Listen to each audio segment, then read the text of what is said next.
Hello everyone, मेरा नाम पूजा मालविया है और मैं आपका स्वागत ऑनलाइन पढ़ाई पर करती हूँ। आज का ये वीडियो हमारा हैशटैग सेट नंबर 9 है और आज हम सेट नंबर 9 करने जा रहे हैं। इससे पहले के सेट्स नहीं देखे हैं तो ज़रूर देख लीजिएगा। साथ ही साथ एक आपको महा मैराथन का सेट मिला होगा जिसमें कि हमने सेट 1 से लेके सेट 6 तक जितने भी क्वेश्चन सॉल्व किए हैं उसको मैंने एक कंप्लीट कंपाइल बनाकर एक ही वीडियो में अपलोड कर दिया है, जिससे कि अलग अलग आपको खोजना ना पड़े और आपको सारी सीरीज मिल जाए।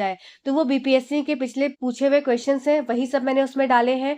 प्रॉपर एक्सप्लेनेशन के साथ पीपीटी के माध्यम से हमने किया है। अगर अभी तक नहीं देखा है तो जाकर उस वीडियो को इसमें आपको लिंक जो है डिस्क्रिप्शन बॉक्स में मिल जाएगा, जाकर जरूर देख लेना। ठीक है, ऐसे ही मैं एक और आपका वीडियो अपलोड करूंगी जिसमें बाकी के सारे सेट्स एक साथ कंबाइन कर दूंगी। आपको इधर उधर खोजने की जरूरत नहीं पड़ेगी, आपको एक ही जगह सारी चीजें मिल जाएंगी। साथ ही साथ आपको इन सबका पीडीएफ भी जो है वो चैनल पर मिल जाता है, टेलीग्राम चैनल पर ऑनलाइन पढ़ाई के नाम से है। तो अभी तक आपको सेट 6 तक के सारे पीडीएफ मिल गए होंगे, उसके बाद के पीडीएफ देने बाकी हैं, तो वो जैसे ही मैं अपलोड करूंगी आपको दे दूंगी। और कल आपका संडे है तो संडे को ये आपको मिल जाएगा, तो बिल्कुल भी टेंशन मत लीजिएगा, चीजें करते रहिएगा, बस आप जुड़े रहिए चैनल से। साथ ही साथ कुछ एक दो क्वेश्चंस में कुछ कंफ्यूजन था लोगों को, या कुछ आंसर मेरा मैच नहीं हो रहा है की से, तो मैं आज उन्हीं क्वेश्चन से स्टार्ट कर रही हूँ जो डाउट वाले क्वेश्चंस थे। तो डाउट वाले 2 क्वेश्चंस को मैं पहले लूंगी और उसके बाद में फर्दर इसको अपना सेट जो हमने पिछला सेट 8 सॉल्व किया था उसके आगे के बचे हुए क्वेश्चंस को हम सॉल्व करेंगे सेट 9 में। ठीक है, तो बिल्कुल भी टेंशन मत लीजिएगा, जो चीजें इधर से उधर हो भी गई हैं एक आध क्वेश्चन में उसको मैं अभी तुरंत आपको क्लियर कर दूंगी, और अगर उसमें आपने आंसर्स मार्क किया है तो उसको आप रीचेक करके आप उसको ठीक कर लेंगे। ठीक है, चलिए अब ज्यादा समय किसी का नहीं लेते हुए सीधे वीडियो को स्टार्ट करते हैं और सबसे पहला क्वेश्चन कर लेते हैं। ये a piece of ice is dropped in a vessel content in kerosene oil. एक आपके पास एक वेसल है, एक पात्र है जिसमें क्या भरा है, आपका केरोसिन ऑयल, मिट्टी का तेल भरा हुआ है इसमें। ठीक है, और इसके ऊपर क्या डाल दिया, एक आपका बर्फ का टुकड़ा इसके ऊपर डाल दिया। ठीक है, when I smell the level of kerosene will. जब ये आपकी, अब इसमें की टुकड़ा डाला है तो ऐसा तो नहीं है कि बर्फ का टुकड़ा ऐसा कैसे जीवन भर रहेगा, है ना। तो ये क्या करेगा, धीरे धीरे पिघलेगा। अब इसके पिघलने से इस केरोसिन ऑयल पर क्या फर्क पड़ेगा, ये एग्जाम में पूछा गया था, ये पिछले बार का क्वेश्चन आपका आया हुआ है। ठीक है, हिंदी में देख लेते हैं। बर्फ का एक टुकड़ा है, मिट्टी के तेल वाले बर्तन में डाला जाता है। जब बर्फ पिघलेगी तो मिट्टी के तेल में स्तर क्या होगा इसका। ठीक है, तो चलिए आइए इसको पहले समझ लेते हैं, उसके बाद मैं इस आंसर पर पहुंचूंगी। ठीक, चलिए सबसे पहले देखिए क्या लिखा है, because the kerosene is lighter. अब क्या हुआ इसमें, इसमें क्या होगा, आपका उत्तर हो जाएगा राइज करेगा। ठीक है, आपका जो लेवल है वो राइज कर जाएगा, बढ़ जाएगा। क्यों बढ़ेगा, क्योंकि जो केरोसिन है, जो मिट्टी का तेल है, वो लाइटर है किससे, पानी से। बात को समझेंगे, आप ऐसे समझिए कि तेल अगर जैसे ही आप पानी के ऊपर डालते हैं तो तेल क्या है, हमेशा तैरता है कि नीचे बैठ जाता है। तेल हमेशा तैरता है, तो इसका मतलब कि भारी कौन होगा, जो भारी होगा वो नीचे रह जाएगा और जो हल्का होगा वो ऊपर रह जाएगा। ठीक है, जो भारी था, मतलब ये अगर मैं यहाँ पर पात्र बनाऊं और इस पात्र में मैंने क्या भर दिया, इसमें पानी भर दिया नीले रंग से। ठीक है, ऊपर से मैंने क्या डाल दिया, मान लीजिए मैंने मिट्टी का तेल डाला, इसको ग्रीन कलर से डाल दिया। जैसे ही मैं मिट्टी का तेल डालूंगी तो ये मिट्टी का तेल क्या है, ऊपर ऐसे इस तरह से आकर एक लेयर फॉर्म कर लेगा। तो इससे मैं ये समझ सकती हूँ कि जो ये ऑयल है ये क्या है, लाइटर है, और ये पानी क्या है, ये हेवियर है। इस लाइट होने से, हल्के होने से ये ऑयल जो है, ये तेल जो है, ये तैर रहा है, और पानी भारी होने की वजह से नीचे सतह पर जाकर यहाँ पर सतह से टच कर रहा है। इतनी बात सबको समझ में आ गई होगी। ठीक है, तो फिर नेक्स्ट लाइन क्या लिखी है, so in a mixture kerosene will remain up. तो अब जब इसको क्या किया, अब इसमें इसमें क्या था, बर्फ, इसमें ऊपर क्या थी, बर्फ थी हमारी। ठीक है, तो बर्फ के रहने से क्या हुआ, जो पानी पिघला बर्फ से, तो वो क्या रह जाएगा, वो नीचे आ जाएगा। यहाँ पर दूसरा मैं बनाती हूँ, यहाँ पे इस तरीके से आपका इसमें क्या भरा हुआ है, इसमें केरोसिन ऑयल भरा है। ठीक है, हम जो क्वेश्चन का केस समझ रहे हैं, अभी तो हमने एक सिंपल जनरल केस देखा था, अब ये क्वेश्चन देख रहे हैं कि जिसमें केरोसिन ऑयल भरा है और ऊपर क्या करके रखा है, ऊपर इस पे बर्फ का टुकड़ा रखा है। ठीक है, तो इस केस में क्या होगा, जब ये बर्फ पिघल रही है तो आप खुद सोचो, केरोसिन का क्या है, केरोसिन ऑयल ये लाइटर है, ये हल्का है, किससे, पानी से। तो पानी क्या हो जाएगा, ऐसे पिघलते पिघलते पिघलते क्या हो जाएगा, नीचे आ जाएगा, और नीचे आकर नीचे ये जम जाएगा। ठीक है, नीचे इस तरह से आके जमने का मतलब कि नीचे आके सतह को टच करेगा। तो इस टच करने से क्या हो जाएगा, धीरे धीरे इसका लेवल थोड़ा सा अप हो जाएगा, किसका, आपका केरोसिन ऑयल का। So in a mixture kerosene will remain up and water will come down. When ice melt, the melted water will add up in the water present earlier. So level of water rises and in turn level of kerosene rise. ठीक है, अब I think आपको ये clear हो गया होगा कि ऐसा क्यों हुआ। ठीक है, क्योंकि मिट्टी का तेल पानी से हल्का होता है, अतः मिश्रण में मिट्टी का तेल ऊपर रहेगा और पानी नीचे आ जाएगा। जब बर्फ पिघलेगी तो पिघला हुआ पानी पहले से मौजूद पानी में मिल जाएगा, जिससे पानी का स्तर बढ़ जाएगा और बदले में मिट्टी के तेल का स्तर भी बढ़ जाएगा। ये पॉइंट आपको क्लियर हुआ होगा। मैं फिर से इन शॉर्ट आपको बता दे रही हूँ। केरोसिन ऑयल क्या है, लाइटर है, हल्का है, किससे, पानी से, तो वो पानी की सतह के ऊपर रहेगा। ये देख सकते हैं, एक सिंपल एग्जाम्पल पानी है, केरोसिन ऑयल क्या है, इससे हल्का है, तो ये पानी की सतह के ऊपर रहेगा। अब हमारे क्वेश्चन में क्या पूछा था, क्वेश्चन में पूछा था कि हमने क्या किया, केरोसिन ऑयल को, एक मिट्टी के तेल को पात्र में भर दिया। अब इसकी जगह क्या किया, इन्होंने बर्फ के टुकड़े को, सॉरी हाँ, इन्होंने बर्फ के टुकड़े को ऊपर रखा। जैसे ही बर्फ का टुकड़ा पिघलेगा तो ये सारा का सारा पानी नीचे आ जाएगा, और नीचे आने की वजह से ये कुछ इस तरीके से आपको देखने को मिलेगा। यहां पर जो है नीचे पानी इसकी सतह पर आकर बैठ जाएगा, और आपका बाकी ऊपर क्या रह जाएगा, ऊपर आपका रह जाएगा केरोसिन ऑयल। ठीक है, ऊपर केरोसिन ऑयल हो रहेगा और नीचे पानी रह जाएगा। तो इस पानी के नीचे आने की वजह से क्या हुआ, पानी नीचे आया, इसकी वजह से ये राइज हो जाएगा, क्या, आपका केरोसिन, जो आपका इस पात्र में केरोसिन पड़ा था उसका लेवल क्या हो जाएगा, थोड़ा सा राइज हो जाएगा। आई होप अब मैंने अपने आपको पॉइंट्स को बहुत अच्छे से क्लियर किया है, अब आपको भी ये समझ में आ गया होगा। आइए अब दूसरे विवादित क्वेश्चन पे चलते हैं। एक हमारा क्वेश्चन था विवादित, जो एक दो लोगों का डाउट था कि जो ट्रोपोस्फियर होता है, मतलब एटमॉस्फेयर की जो लेयर्स हैं, जो सतह है हमारे वायुमंडल में, उसमें ओजोन लेयर कहाँ प्रेजेंट होती है। ठीक है, फिर आपका एरोप्लेन कहाँ पे, मतलब कहाँ, किस किस लेयर में एरोप्लेन प्रेजेंट होता है, किस लेयर में क्लाउड्स होती हैं। तो आपके गूगल में क्या है कि बहुत सारी ऐसी इमेजेस दी हुई हैं जो कि कैसी हैं, गड़बड़ है। जैसे कि अगर कुछ इमेज को मैं देखूं तो कहीं पे बोला गया है कि ट्रोपोस्फेयर में आपका क्या है, ओजोन लेयर है, कहीं बोला है स्ट्रेटोस्फेयर में है। तो इस चक्कर में क्या है, बहुत ज्यादा कंफ्यूजन लोगों के मन में है। आज मैंने क्या किया है, आपको नासा का मैंने प्रॉपर नासा का ही पूरा उनकी वेबसाइट पे जो दिया हुआ है ट्रोपोस्फेयर, स्ट्रेटोस्फेयर, एग्जॉस्फेयर के बारे में, तो मैंने प्रॉपर ऑथेंटिक जगह से आपको कंटेंट दिया है आज का। तो बिल्कुल टेंशन मत लीजिएगा, आज के कंटेंट पे पूरा बिलीव करते हुए आप इस ट्रोपोस्फेयर, स्ट्रेटोस्फेयर, एग्जॉस्फेयर के बारे में समझेंगे। चलिए आइए इस क्वेश्चन को देख लेते हैं। चलिए, तो क्वेश्चन क्या है, the height of ozone layer is, ozone परत की ऊंचाई क्या है। तो इसका आपका करेक्ट उत्तर हो जाएगा, जो आप मार्क करेंगे, ऑप्शन नंबर 3, 15 से 35 किलोमीटर। ठीक है, ये आपको बहुत जगह, हर जगह गूगल पे मिल जाएगा कि 15 से 35 किलोमीटर की आपकी ये रेंज होती है, किसकी, ओजोन लेयर की। आइए पूरे संताप मंडल को, हम पूरे एटमॉस्फेयर के, पूरे वायुमंडल को अच्छे से समझ लेते हैं, सारे एक एक पॉइंट्स को डीपली अच्छे से, जिससे कि एग्जाम में कोई क्वेश्चन आए तो आपका गलत नहीं होना चाहिए। ठीक है, चलिए स्टार्ट कर देते हैं। तो सबसे पहली बात है ट्रोपोस्फेयर। कुछ इस तरीके से आपको पूरा ये देखने को मिलता है आपका एटमॉस्फेयर, जिसमें डिफरेंट डिफरेंट तरह की लेयर्स आपको अलग अलग पैमाने पे मिलेंगी। ठीक है, अलग अलग आपके किलोमीटर्स पे, रेंज पे आपको मिलेगी। ठीक है, पृथ्वी से ऊपर ट्रोपोस्फेयर। जैसे कि अगर मैं बात करूं, सबसे पहले क्या हो जाएगी, ट्रोपोस्फेयर, फिर स्ट्रेटोस्फेयर, फिर मिजोस्फेयर, फिर देखो, फिर गलत आया यहां पर, ये गूगल की इमेजेस ने बहुत ज्यादा परेशान करके रखा है। इस इमेज को इग्नोर करेंगे। तो देखो, सबसे पहली लेयर कौन सी होती है, ट्रोपोस्फेयर। हिंदी में भी है तो चिंता मत करना, पहले इंग्लिश में देख लेंगे, फिर प्रॉपरली हिंदी में देखेंगे। बिल्कुल भी मैं स्किप नहीं करूंगी। बहुत ज्यादा हिंदी वाले लोगों की कंप्लेंट आ रही है कि आप मैम हिंदी में अच्छे से नहीं बताती हैं, तो बिल्कुल चिंता मत करिएगा, हिंदी में मैं प्रॉपरली एक्सप्लेन करती हुई चलूंगी। ठीक है, चलिए, ट्रोपोस्फेयर क्या है, सबसे पहली लेयर हमारी earth troposphere extends from earth surface to an average of 12 kilometre height. ठीक है, अर्थ की सरफेस से 12 किलोमीटर ऊपर तक आपको ट्रोपोस्फेयर देखने को मिलेगा। ट्रोपोस्फेयर क्या है, सबसे निचली सतह होती है अर्थ एटमॉस्फेयर की, और जहां पर सारी वेदर कंडीशंस देखने को मिलती है। जैसे कि आपको क्लाउड्स कहां देखने को, बादल कहां देखने को मिलेंगे, आपको इधर ही ट्रोपोस्फेयर में देखने को मिलेंगे। ठीक है, टेम्परेचर क्या होगा, डिक्रीज करेगा जैसे जैसे आप ऊपर की तरफ जाएंगे। आप अर्थ की सतह से, ये आपकी पृथ्वी है, प्यारी सी पृथ्वी, सुंदर सी, इससे जैसे जैसे आप ऊपर जाते जाएंगे टेम्परेचर क्या होता जाएगा, धीरे धीरे कम होता चला जाएगा। ठीक है, जैसे जैसे एल्टीट्यूड बढ़ेगा, हाइट बढ़ेगी, टेम्परेचर क्या है, तापमान क्या है, उसमें थोड़ी सी गिरावट आएगी। ठीक है, ऑल एटमॉस्फेरिक वाटर वेपर और moisture is found in troposphere. आपके जल वाष्प, आपका मॉइस्चर, कितना मॉइस्चर है, ठीक है, फिर फिर आपके क्लाउड, सब चीजें क्या है प्रेजेंट होती हैं कहाँ पर, ट्रोपोस्फियर। तो ट्रोपोस्फियर में ये बोल सकती हूँ कि सारी की सारी एटमॉस्फेयर की वेदर कंडीशंस आपको देखने को मिलती हैं। और सबसे निचली सतह होती है, मतलब अर्थ से जस्ट ऊपर वाली सतह आपकी ट्रोपोस्फियर हो जाएगी, जो कि 12 किलोमीटर हाइट तक आपकी एक्सटेंड करती है, ठीक है। अगली बात कर लेते हैं स्ट्रेटोस्फियर। ये क्या होता है, लोकेटेड बिटवीन अप्रोक्सीमेटली 12 से 50 किलोमीटर, 12 से 50 किलोमीटर की रेंज जो है आपकी स्ट्रेटोस्फियर की है, अबव द अर्थ सरफेस। अब stratosphere is perhaps best known as home to earth ozone layer.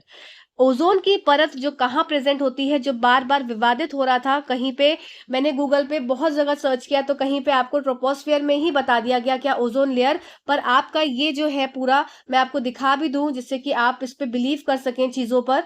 ये देखिए, ये मैंने इसको इस वेबसाइट के थ्रू लिया है, तो आप समझ सकते हैं। Earth atmosphere a multi layered cake, NASA climate change, NASA government news के द्वारा ये मैंने इस वेबसाइट से लिया है। तो आप इस चीज पर बिलीव कर सकते हैं, और जो मैं ये दे रही हूँ आपको एटमॉस्फेयर के बारे में बातें, ये सही बातें हैं, ठीक है। चलिए देख लेते हैं। तो सबसे पहली बात मैंने क्या बताया, ट्रोपोस्फेयर आपका हो गया। स्ट्रेटोस्फेयर में क्या है, यहाँ पर आपकी ओजोन की परत पाई जाती है, और ये हाईएस्ट पार्ट होता है। It is also the highest part of the atmosphere that the jet planes can reach. यहाँ पर क्या है, जेट प्लेन्स उड़े आपको देखने को मिलते हैं, उड़ते हुए, मतलब आपके प्लेन्स कहाँ पर उड़ते हैं, आपके स्ट्रेटोस्फेयर रीजन में प्लेन्स उड़ते हैं, ठीक है। और मैं उनका धन्यवाद करूंगी जिन्होंने ये डाउट को पिन किया था कि मैम थोड़ी सी गड़बड़ हो गई है स्ट्रेटोस्फियर और ट्रोपोस्फियर में, और तो फिर मैंने भी इस चीज को चेक किया और वापस तक आप तक ये चीज को लेकर आई हूँ। Thank you so much. चलिए, मिजोस्फियर क्या है, located between 50 kilometres and 80 kilometres above the earth surface. Mesosphere get progressively colder with altitude. In fact the top of this layer is coldest place within the earth system, ठीक है। अब मिजोस्फियर में क्या होता है, मिजोस्फियर की आपको सबसे लोकेशन पता होनी चाहिए कि 50 से 80 किलोमीटर की दूरी होती है इसकी। फिर ये आपका मिजोस्फियर में क्या होगा, most meteors burn up in this atmospheric rare. यहाँ पर ज्यादा से ज्यादा जो मीटियोर्स हैं वो बर्न हो जाते हैं। Sounding rockets, rocket powered aircraft can reach the mesosphere, ठीक है। ये सब बात आप याद रखेंगे। चलिए आइए इन सारे पॉइंट्स को अब हिंदी में देख लेते हैं। कि सबसे पहले आता है आपका शोभ मंडल। पृथ्वी का शोभ मंडल पृथ्वी की सतह से औसतन लगभग 12 किलोमीटर की ऊंचाई तक फैला हुआ है। शोभ मंडल पृथ्वी के वायुमंडल की सबसे निचली परत है, और यहीं पर लगभग सभी मौसम की स्थितियां घटित होती हैं, ठीक है। मौसम की स्थितियां कहाँ घटित होती हैं, आपकी शोभ मंडल में, सबसे पहली लेयर में। ऊंचाई बढ़ने के साथ साथ तापमान इसका क्या होता है, घटता रहता है। समस्त वायुमंडलीय जल वाष्प नमी शोभ मंडल में आप पाई जाती है। बादल भी यहाँ पर मौजूद होता है। तो ये सब पॉइंट्स आपके शोभ मंडल के आपको क्लियर हुए होंगे। चलिए अब संताप मंडल देख लेते हैं। संताप मंडल पृथ्वी की सतह से लगभग 12 से 50 किलोमीटर ऊपर स्थित संताप मंडल में संभवतः पृथ्वी की ओजोन परत के घर, मतलब ओजोन परत यहाँ पर पाई जाती है संताप मंडल में, ठीक है। यह वायुमंडल का सबसे ऊंचा भाग भी है जहां जेट विमान पहुंच सकते हैं, ठीक है। फिर बात कर लेते हैं मिजोस्फियर की। तो मिजोस्फियर क्या है आपका, पृथ्वी की सतह से लगभग 50 से 80 किलोमीटर ऊपर स्थित है। मध्य मंडल ऊंचाई के साथ उत्तरोत्तर ठंडा होता जाता है। फिर वास्तव में इस परत की शीर्ष पृथ्वी प्रणाली के भीतर पाया जाने वाला सबसे ठंडा स्थान है, ठीक है। अधिकांश उल्काएं इसी वायुमंडल परत में जलती हैं। ध्वनि रॉकेट और रॉकेट चालित विमान मध्य मंडल तक पहुंच सकते हैं, ठीक है। ये सब पॉइंट्स आपको यहाँ पर क्लियर हो गए होंगे। चलिए अब इस इमेज को आपको इग्नोर करना है। ये पहले की मैंने पीडीएफ बनाकर रखी थी, तो इसमें ये इमेज पड़ी थी जो कि आपकी गूगल की गलत इमेज है, ठीक है। तो इसको आप इसलिए मैंने यहाँ पर कट कर दिया है जिससे कि कोई इसको पढ़े नहीं। आपको देखनी है ये वाली image, layers of atmosphere. Layers of atmosphere में आप सबसे पहले लेयर देखिए यहाँ पर, जिससे कि आपको बातें भी क्लियर होती चले। ये आपकी क्या हो गई, अर्थ हो गई। अर्थ के ऊपर आपकी सबसे पहली वाली लेयर क्या हो गई, आपकी ट्रोपोस्फेयर। यहाँ पर आपको क्लाउड्स भी देखने को मिल रहे हैं, हॉट एयर बलून भी देखने को मिल रहा है, ठीक है। आपको क्लाउड्स के साथ साथ आपको बारिश भी होती हुई दिख रही है। तो जितनी भी आपकी वेदर कंडीशन से रिलेटेड चीजें होंगी वो आपकी ट्रोपोस्फेयर सबसे पहली वाली लेयर में आ जाएंगी, ठीक है। नेक्स्ट बात कर लेते हैं स्ट्रेटोस्फेयर की। स्ट्रेटोस्फेयर में आपको एयरप्लेन देखने को मिलता है और ओजोन लेयर देखने को मिलता है। ओजोन की आपकी यूनिट क्या हो जाती है, डॉप्सन। इस बात को भी आप याद रखेंगे, ठीक है। फिर ये क्या हो जाता है, फिर इसके बाद मेसोस्फेयर आ जाता है। मेसोस्फेयर में क्या है, आपको मेटियोर्स जलते हुए दिख जाते हैं, ठीक। फिर आपकी आ जाती है इसके बाद वाली लेयर जिसमें थर्मोस्फेयर। थर्मोस्फेयर क्या है, आपको इसमें आपको सैटेलाइट्स देखने को मिलती है, ठीक है। फिर आ जाती है आपकी सबसे बाहर वाली जो होती है एग्जॉस्फेयर। ये क्या होता है, इसमें आपको स्पेसशिप देखने को मिलते हैं, ठीक है। तो ये सारे पॉइंट्स आप याद रखेंगे, ये इमेज आप याद रख सकते हैं, ठीक है। चलिए आइए बाकी भी देख लेते हैं। अब हमारी क्या है next, thermosphere located between 80 and 700 kilometres above the earth surface. इसका लोकेशन है इसका 80 से 700 किलोमीटर तक, ठीक है। Earth surface whose lowest part contain the ionosphere. In this layer, temperature increases with altitude due to very low density of molecules found here. यहाँ पर क्या होता है, टेम्परेचर धीरे धीरे बढ़ता है विथ एल्ट, जैसे जैसे हाइट में बढ़ते जाएंगे यहाँ पर क्या है टेम्परेचर बढ़ता जाएगा, क्योंकि क्या है due to very low density of molecules. यहाँ पर मॉलिक्यूल्स जो आपके अणु होते हैं इनकी जो घनत्व है इनका बहुत ही कम होता है, ठीक है। इसको हिंदी में देख लेते हैं। बाह्य वायुमंडल पृथ्वी की सतह से लगभग 80 से 700 किलोमीटर ऊपर थर्मोस्फेयर स्थित है, जिसके सबसे निचले हिस्से में आयनोस्फेयर होता है, ठीक है। इसके सबसे निचले हिस्से में क्या होता है, आयनोस्फेयर होता है। इस परत में यहाँ पाए जाने वाले अणुओं का घनत्व बहुत कम होने के कारण ऊंचाई के साथ तापमान इनका बढ़ता है, घटता नहीं है, बढ़ता है, ठीक है। फिर बात कर लेते हैं एग्जॉस्फेयर का। लोकेटेड बिटवीन 700 से 10,000 kilometre above the earth surface, the exosphere is the highest layer of earth atmosphere and at its top merge with the solar wind. Exosphere बाह्य मंडल हो जाएगा आपका। चलिए बाह्य मंडल पृथ्वी की सतह से लगभग 700 से 10,000 किलोमीटर के बीच स्थित बाह्य मंडल पृथ्वी के वायुमंडल की सबसे ऊंची परत है। इसके शीर्ष पर सौर हवा के साथ विलीन हो जाते हैं। इसके शीर्ष पर सौर हवा मतलब कि आपके ये मिक्स हो जाते हैं किससे, आपके सोलर विंड के साथ, ठीक है। तो ये यहाँ पे आपका ये सारे मंडल जो हैं जितने भी आपके हुए ट्रोपोस्फेयर, स्ट्रेटोस्फेयर, मेसोस्फेयर, ये कंप्लीट होते हैं। आई होप अब किसी को कोई डाउट नहीं रहा होगा। अभी भी कोई डाउट है तो जरूर आप पूछ लीजिएगा, आपके लिए प्लेटफॉर्म ओपन है और आपको इसकी पीडीएफ फ्री ऑफ कॉस्ट, हर चीज इस चैनल पर फ्री ऑफ कॉस्ट है। आपको 1 रुपए भी नहीं देना है, बस आपको चैनल पे जुड़ जाना है, सब्सक्राइब करना है और प्लीज वीडियो को लाइक करा करिए, कमेंट करा करिए। आपकी एक लाइक से, एक कमेंट से बहुत मोटिवेशन मिलता है अगले वीडियो को बनाने के लिए। चलिए अब हम चलते हैं आज के अपने नए क्वेश्चंस की तरफ। चलिए तो आज का पहला क्वेश्चन हमारा है the theory of atom bomb is based on. तो थ्योरी ऑफ एटम बॉम्ब किस पे बेस्ड होती है, ये आपकी न्यूक्लियर फिजन रिएक्शन पे बेस्ड होती है। परमाणु बम का सिद्धांत किस पर आधारित है, तो आपका परमाणु विखंडन। अब यहाँ पर आपका न्यूक्लियर फिजन और न्यूक्लियर फिजन दो बड़े बड़े टर्म्स हैं और इससे क्वेश्चन क्या है, वन डे एग्जाम्स के बहुत ही फेवरेट क्वेश्चन में से ये जो टर्म्स हैं वो हैं आपके बीपीएससी के अलग अलग जो एग्जाम्स होते हैं, जो नॉन टीचिंग एग्जाम्स हैं, उनमें भी ये क्वेश्चन न्यूक्लियर फिजन और फ्यूजन से आया है। तो आइए इसको अच्छे से समझ लेते हैं, है ना। चलिए सबसे पहली बात होती है कि एटॉमिक बम। एटॉमिक बम क्या है, तो एटॉमिक बम एक वेपन है विद ग्रेट एक्सप्लोसिव पावर, इसकी बहुत ज्यादा होती है, that results from sudden release of energy upon splitting or fission of nuclei of heavy elements। देखो एटॉमिक जो एटम बम होता है इसमें ये क्या होता है, देखो 2-3 चीजें आपको याद रखनी होंगी इसमें, कि सबसे पहली बात है इसमें फिजन रिएक्शन होता है या स्प्लिटिंग होती है, आपको ये चीज याद रखना है। परमाणु, ये आपको जो परमाणु बम है इसमें आपका कौन सा रिएक्शन होगा, विखंडन होगा या विभाजन होगा, ये रिएक्शन होगी। पर अचानक ऊर्जा की रिहाई से परिणाम स्वरूप होता है, मतलब परमाणु बम महान विस्फोटक शक्ति वाला हथियार जो प्लूटोनियम या यूरेनियम जैसी भारी तत्व के नाभिक के विभाजन या विखंडन पर अचानक ऊर्जा की रिहाई के परिणाम स्वरूप होता है, ठीक है। तो ये यहाँ पर हो रहा है किसका किसका इसका आपका स्प्लिटिंग हो रहा है, फिजन किसका हो रहा है, ये आपका हो रहा है प्लूटोनियम और यूरेनियम का, ठीक है। इस बात को याद रखेंगे कि प्लूटोनियम और यूरेनियम का क्या है, ये हेवी न्यूक्लियस है, हेवी एलिमेंट्स है, ये बहुत भारी तत्व होते हैं और इनका न्यूक्लियाई का क्या हो जाता है, स्प्लिटिंग हो जाती है, विभाजन या विखंडन हो जाता है, ठीक है। Fission occurs when a neutron strikes. अब फिजन होता कैसे है, फिजन होता कैसे है, अब ये समझाया गया है। Fission occurs when neutrons of, देखो क्या है, मान लो ये मेरे पास यूरेनियम है, यूरेनियम का एटम एलिमेंट है। अब यूरेनियम के एलिमेंट पे क्या हुआ, ये न्यूट्रॉन ने क्या किया, हिट किया। जैसे ही ये इस पे हिट करता है न्यूक्लियर फिजन रिएक्शन स्टार्ट हो जाती है और ये आपकी रिएक्शन एक तरह से क्या है, चेन रिएक्शन है। मतलब ये रिएक्शन क्या है, एक से इस तरह से 3 बने, अब 3 से फिर 3 बन जाएंगे, फिर 3 से फिर 3 बन जाएंगे। तो मतलब एक तरह से ये जो चेन है ये इस तरह से बढ़ती चली जाएगी, 1 से 3, 1 से 3, 1 से 3, इस तरह से बढ़ते चले जाएंगे। इसीलिए ये बहुत ही ज्यादा हाईली एक्सप्लोसिव रिएक्शंस होती हैं, ठीक है। इतनी बात आपको समझ में आई। आइए इसको और डिटेल देख लेते हैं। Fission occurs when a neutron strikes the nucleus of either isotope, splitting the nucleus into fragments and releasing a tremendous amount of energy. The fission process becomes self-sustaining as the neutrons produced by the splitting of atoms strike nearby nuclei and produce more fission. This is known as chain reaction and it's caused the atomic explosion, जो कि मैंने अभी आपको समझाया. ठीक है, आइए हिंदी में भी देख लेते हैं इसको कि विखंडन तब होता है जब एक न्यूट्रॉन किसी भी आइसोटोप के नाभिक से टकराता है, जिससे नाभिक टुकड़ों में विभाजित हो जाता है. अभी मैं आपको इसकी इमेज दिखाऊंगी, तब आप इसको और अच्छे से समझ पाएंगे.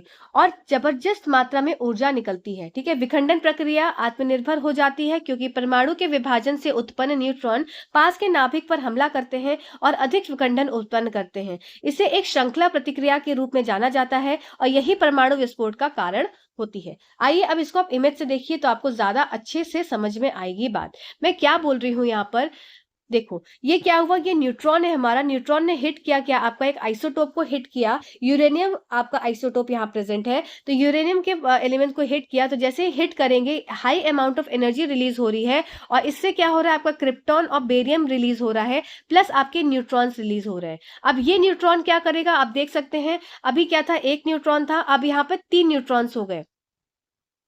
3 न्यूट्रॉन हो गए तो 1 2 3. इसने क्या किया, इसने इसको वापस से यूरेनियम 235 को हिट किया, इसने इसको यूरेनियम 235 को हिट किया, इसने इसको हिट किया. तो इस तरीके से ये चेन रिएक्शन चलती चली गई और न्यूट्रॉन्स की संख्या बढ़ती चली गई. तो ये जो है आपका इस तरीके से ये जो ट्री है वो पूरा बढ़ता चला जाएगा. और आप देख सकते हैं कि हर स्टेट पे आपको एनर्जी क्या है, बहुत ज्यादा मिलती चली जा रही है क्योंकि न्यूट्रॉन्स भी आपके बार बार निकल रहे हैं. तो इसीलिए इस प्रक्रिया को कहते हैं न्यूक्लियर फिशन रिएक्शन, जो कि एक बहुत ही हाईली एक्सप्लोसिव रिएक्शन होती है. और आपके एटॉमिक बम में, किसी भी बम में, आपका परमाणु बम में ये रिएक्शन देखने को मिलती है. इसीलिए कहीं पे भी अगर अटैक होता है तो आप देखते हैं बहुत ज्यादा डिस्ट्रक्शन होता है. क्यों होता है, अब आप उसका रीजन जान सकते हैं, क्योंकि उसमें रिएक्शन कौन सी हुई, न्यूक्लियर फिजन रिएक्शन हुई. ठीक है, न्यूक्लियर फिजन रिएक्शन को आप विखंडन की एक प्रक्रिया समझ सकते हैं, बोल सकते हैं. विखंडन तब होता है जब न्यूट्रॉन किसी भी आइसोटोप से नाभिक से टकराता है. ठीक है, चलिए ये बात आपको समझ में आ गई हो. अब इसी के साथ दूसरा भी एक इसका भाई है, क्या है, न्यूक्लियर फिजन का भाई है न्यूक्लियर फ्यूजन. न्यूक्लियर फ्यूजन में क्या होता है कि 2 न्यूक्लियाई क्या होंगे, आपस में कंबाइन होकर क्या हो जाता है, एक बड़ा सा न्यूक्लियस बना लेता है. तो इसमें क्या हो गया, फ्यूज हो गया. कोई भी 2 चीज क्या है, एक दूसरे में मिलकर एक बड़ी चीज बना ले रही है, वो क्या है गया, आपका फ्यूजन रिएक्शन हो गया. तो nuclear fusion is a reaction through which 2 or more light nuclei collide to form heavy nucleus. 2 light nuclei थे, ये भी एक लाइट न्यूक्लियाई था, एक हल्का नाभिक था और ये भी एक हल्का नाभिक था. ये जब दोनों एक दूसरे से मिल जाएंगे तो एक भारी नाभिक का निर्माण करेंगे. इसी को क्या बोलते हैं, न्यूक्लियर फ्यूजन रिएक्शन बोलते हैं. और ये न्यूक्लियर फ्यूजन रिएक्शन हमारी सन, जो सौर ऊर्जा है, जो सूरज है, उसमें हमें देखने को मिलती है. ठीक है, the nuclear fusion process occurs in elements that have a low atomic number such as hydrogen. ठीक है, जिसका आपका एटॉमिक नंबर, आपकी परमाणु संख्या कम होती है. इसमें आपका जैसे हाइड्रोजन हो गया, इसमें आपको न्यूक्लियर फ्यूजन रिएक्शन देखने को मिलेगी. ये पॉइंट इंपॉर्टेंट है, आपसे एक बार वनडे एग्जाम में पूछा गया है. ठीक है, nuclear fusion is the opposite of nuclear fusion reaction in which heavy element diffuse. Nuclear fusion क्या था, जिसमें हेवी मेटल डिफ्यूज हो रहा था, पर आपका न्यूक्लियर फ्यूजन रिएक्शन क्या है, जिसमें लाइट न्यूक्लियाइज का यूज करके एक हेवी न्यूक्लियस को बनाया जा रहा है. ठीक है, चलिए अगला पैराग्राफ देखते हैं. When deuterium and tritium fuse together, their components are recombined to form helium. ये रिएक्शन से हम समझेंगे. ड्यूट्रियम और ट्राइटियम क्या है, ये आपके आइसोटोप्स हैं हाइड्रोजन के. तो जब ये कंबाइन कर जाते हैं तो क्या बना लेते हैं, एक हीलियम एटम का निर्माण करते हैं and a fast neutron. As 2 heavy isotopes are recombined into helium atom and a neutron, the left over extra mass is transferred into the kinetic energy. जो ऊर्जा बचती है वो किसमें ट्रांसफर हो जाती है, काइनेटिक ऊर्जा में आपकी स्थानांतरित हो जाती है. ठीक है, अब देखिए example. Every star in the universe including sun is alive due to nuclear fusion reaction. ये क्यों ऐसा जिंदा है, क्योंकि इसमें न्यूक्लियर फ्यूजन रिएक्शन होती रहती है. It is through this process that they produce enormous amount of heat and energy. आइए इसको सारी चीजों को अच्छे से हिंदी में भी समझ लेते हैं. किसी को बिल्कुल भी टेंशन लेने की जरूरत नहीं है. चैनल से जुड़े रहिए, साइंस में हम रोज कंटेंट करते रहते हैं कुछ ना कुछ, तो आपकी प्रिपरेशन होती रहेगी. पर जो मैंने 3 बातें बताई हैं कि आपको क्या 3 बातों को ध्यान रखना है अपने सिलेक्शन को करने के लिए, उस 3 बातों को जरूर देखिएगा. चलिए बिल्कुल समय नहीं वेस्ट करना है.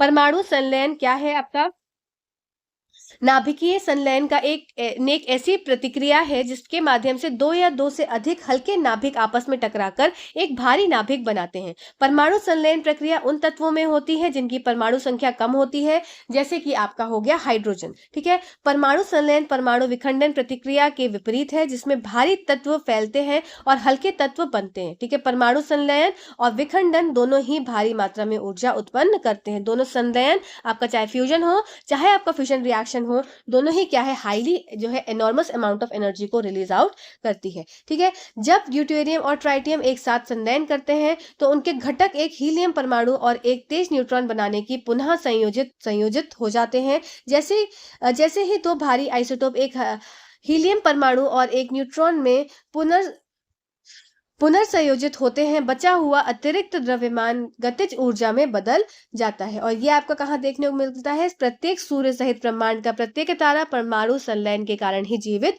रहता है। ठीक है, चलिए आइए अब देख लीजिए इस इमेज के द्वारा क्या हो रहा है। यहाँ पर क्या है, दो आपके आइसोटोप देखने को मिल रहे हैं। हाइड्रोजन का आइसोटोप है, एक आपका ट्राइटियम, एक आपका ड्यूट्रियम।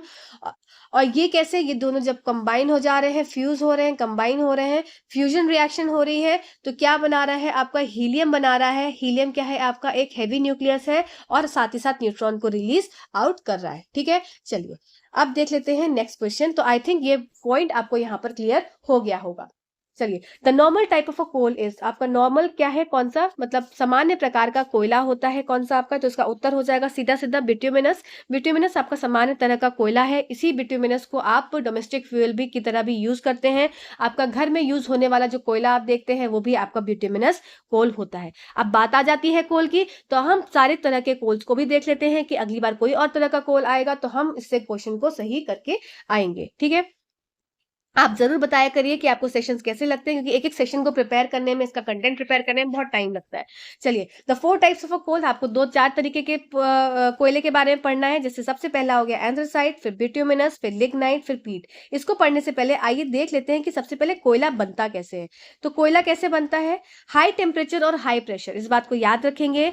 आपकी एनसीईआरटी का टॉपिक है, ये एनसीईआरटी क्लास 8 का टॉपिक है कि कोयला कैसे बनता है। तो कोयला कैसे बनता है, आपका हीट और प्रेशर, और हीट और प्रेशर आपका कैसा होता है, हाई हीट और हाई प्रेशर के चलते और समय के पास होते हैं। मतलब ऐसा नहीं है कि आज हाई हीट और हाई प्रेशर दिया और आज कोयला बन के तैयार हो गया। कोयले को बनने में बहुत ज्यादा समय लगता है, बहुत ज्यादा ईयर्स लगते हैं, ओवर द ईयर्स लगते हैं। एनसीईआरटी की लाइन है कि ओवर द ईयर्स का प्रोसेस है, जिसमें हाई हीट मतलब हाई टेम्परेचर और हाई प्रेशर, आपका उच्च तापमान और उच्च भार लगता है, तब आपका जाकर क्या है, आपका कोयले का फॉर्मेशन होता है। ठीक है, जैसे कि आपका सबसे पहले देख रहे हैं पीट। तो पीट क्या है, ये एक तरह का कोल नहीं होता है, ये पार्शियली डिकेड प्लांट मैटर है, जो कि जैसे कि आपका कोई भी प्लांट्स है, कोई फॉरेस्ट है, कोई दब गया, किसी को कुछ ऐसी आपदा आई, कुछ अर्थक्वेक आया, तो उसकी वजह से क्या हुआ है, सारे प्लांट पूरा फॉरेस्ट दब गया किसके, मिट्टी के अंदर। तो मिट्टी के अंदर दबने से क्या हो गया,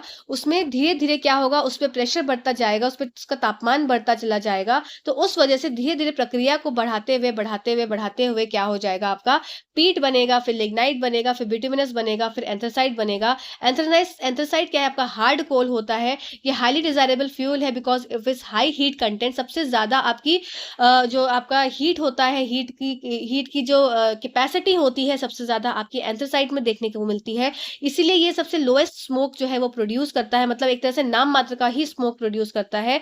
फिर आपकी बात कर लेते हैं, बिटुमिनस आपका सॉफ्ट कोल है, लिग्नाइट आपका ब्राउन कोल है, और ये पीट आपका कोल नहीं होता है, ये सिर्फ एक तरह से डिकेड मैटर होता है, जो कि आपका किसमें प्रेजेंट है, आपका जो ताजा जो फॉरेस्ट अंदर बरी हुआ है, किसी भी आपदा के कारण जो आपका नया जंगल क्या है, दफन हो गया है, दफना दिया गया है किसके, प्राकृतिक रूप से, तो वो क्या हो जाएगा, वो पीट हो जाएगा। अब आप यहाँ देख सकते हैं कि जैसा ही जो पीट है, इसमें सबसे ज्यादा मॉइस्चर है, मतलब आपकी मॉइस्चर मतलब पानी की मात्रा सबसे ज्यादा है पीट में, और एंथ्रासाइट में पानी की मात्रा सबसे कम होती है।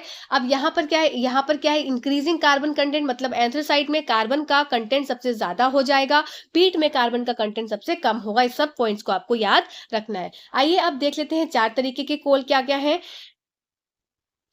तो सबसे पहला anthracite, the highest rank of a coal, सबसे उच्च रैंक का कोल है ये। It is hard, brittle and black lustrous coal, often referred to as hard coal, containing high percentage of fixed carbon.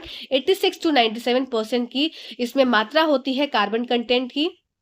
It is use mostly in industrial setting and the metal industry due to its high heat value, क्योंकि ये इतनी ज्यादा heat produce करता है, तो इस heat produce करने से इसको कहाँ यूज किया जाता है, इसको बड़े बड़े मेटल इंडस्ट्रीज में, इंडस्ट्री सेक्टर्स में इसको यूज किया जाता है। बिटुमिनस का है, it is high heat, has a high heating value, ठीक है। इज यूज इलेक्ट्रिसिटी जनरेशन, और ये कहाँ यूज होता है आपका, इलेक्ट्रिसिटी जनरेशन में, स्टील मेकिंग में, ठीक है, इतना आपको याद रखना है। फिर क्या होता है लिग्नाइट, लिग्नाइट क्या हो जाएगा आपका, it is a brown coal, lowest grade coal होता है with least concentration of carbon, इसमें 25 से 35% ही कार्बन का कंसेंट्रेशन होता है। लिग्नाइट की क्या होती है, लो हीटिंग वैल्यू होती है, इसमें मॉइस्चर कंटेंट अधिक होता है। फिर पीट क्या हो जाएगा, peat is a surface organic layer of soil that consist of partially decomposed organic matter. The precursors to coal is peat. Peat is soft organic material consisting of partly decayed plant and mineral matter. When peat is placed under high pressure and heat, its undergo physical and chemical changes qualification to become a coal, ठीक है। पीट को ही, पीट क्या था, सबसे पहला था जो मैंने आपको भी डायग्राम दिखाया था, सबसे पहला प्रोसेस था जहां पर क्या था आपका फॉरेस्ट क्या है अंदर दफन ही हुआ है, और उस ऑर्गेनिक डिकेड ऑर्गेनिक मैटर को क्या बोल देते हैं, पीट बोलते हैं। उसमें मॉइस्चर कंटेंट सबसे ज्यादा होता है, कार्बन कंटेंट नहीं होता है, नाम मात्र का होता है। तो इन सब बातों को आप याद रखेंगे, और ये एक तरह से क्या है, सॉफ्ट होता है पीट, और जब पीट को हाई प्रेशर और उच्च तापमान पर रखा जाएगा और उसमें फिजिकल और केमिकल चेंजेस होंगे, तब वो कन्वर्ट हो जाएगा, कैसे कैसे, धीरे धीरे जाकर अपना कोयले का रूप लेता चला जाएगा। जैसे सबसे पहले पीट, फिर लिग्नाइट, फिर बिटुमिनस और फिर एंथ्रासाइट। एंथ्रासाइट क्या है आपका बेस्ट क्वालिटी ऑफ कोल माना जाता है। इसको आइए हिंदी में देख लेते हैं। कोयले के 4 प्रकार होते हैं। सबसे पहला प्रकार आपका एंथ्रासाइट, कोयले के सर्वोच्च श्रेणी है। यह एक कठोर,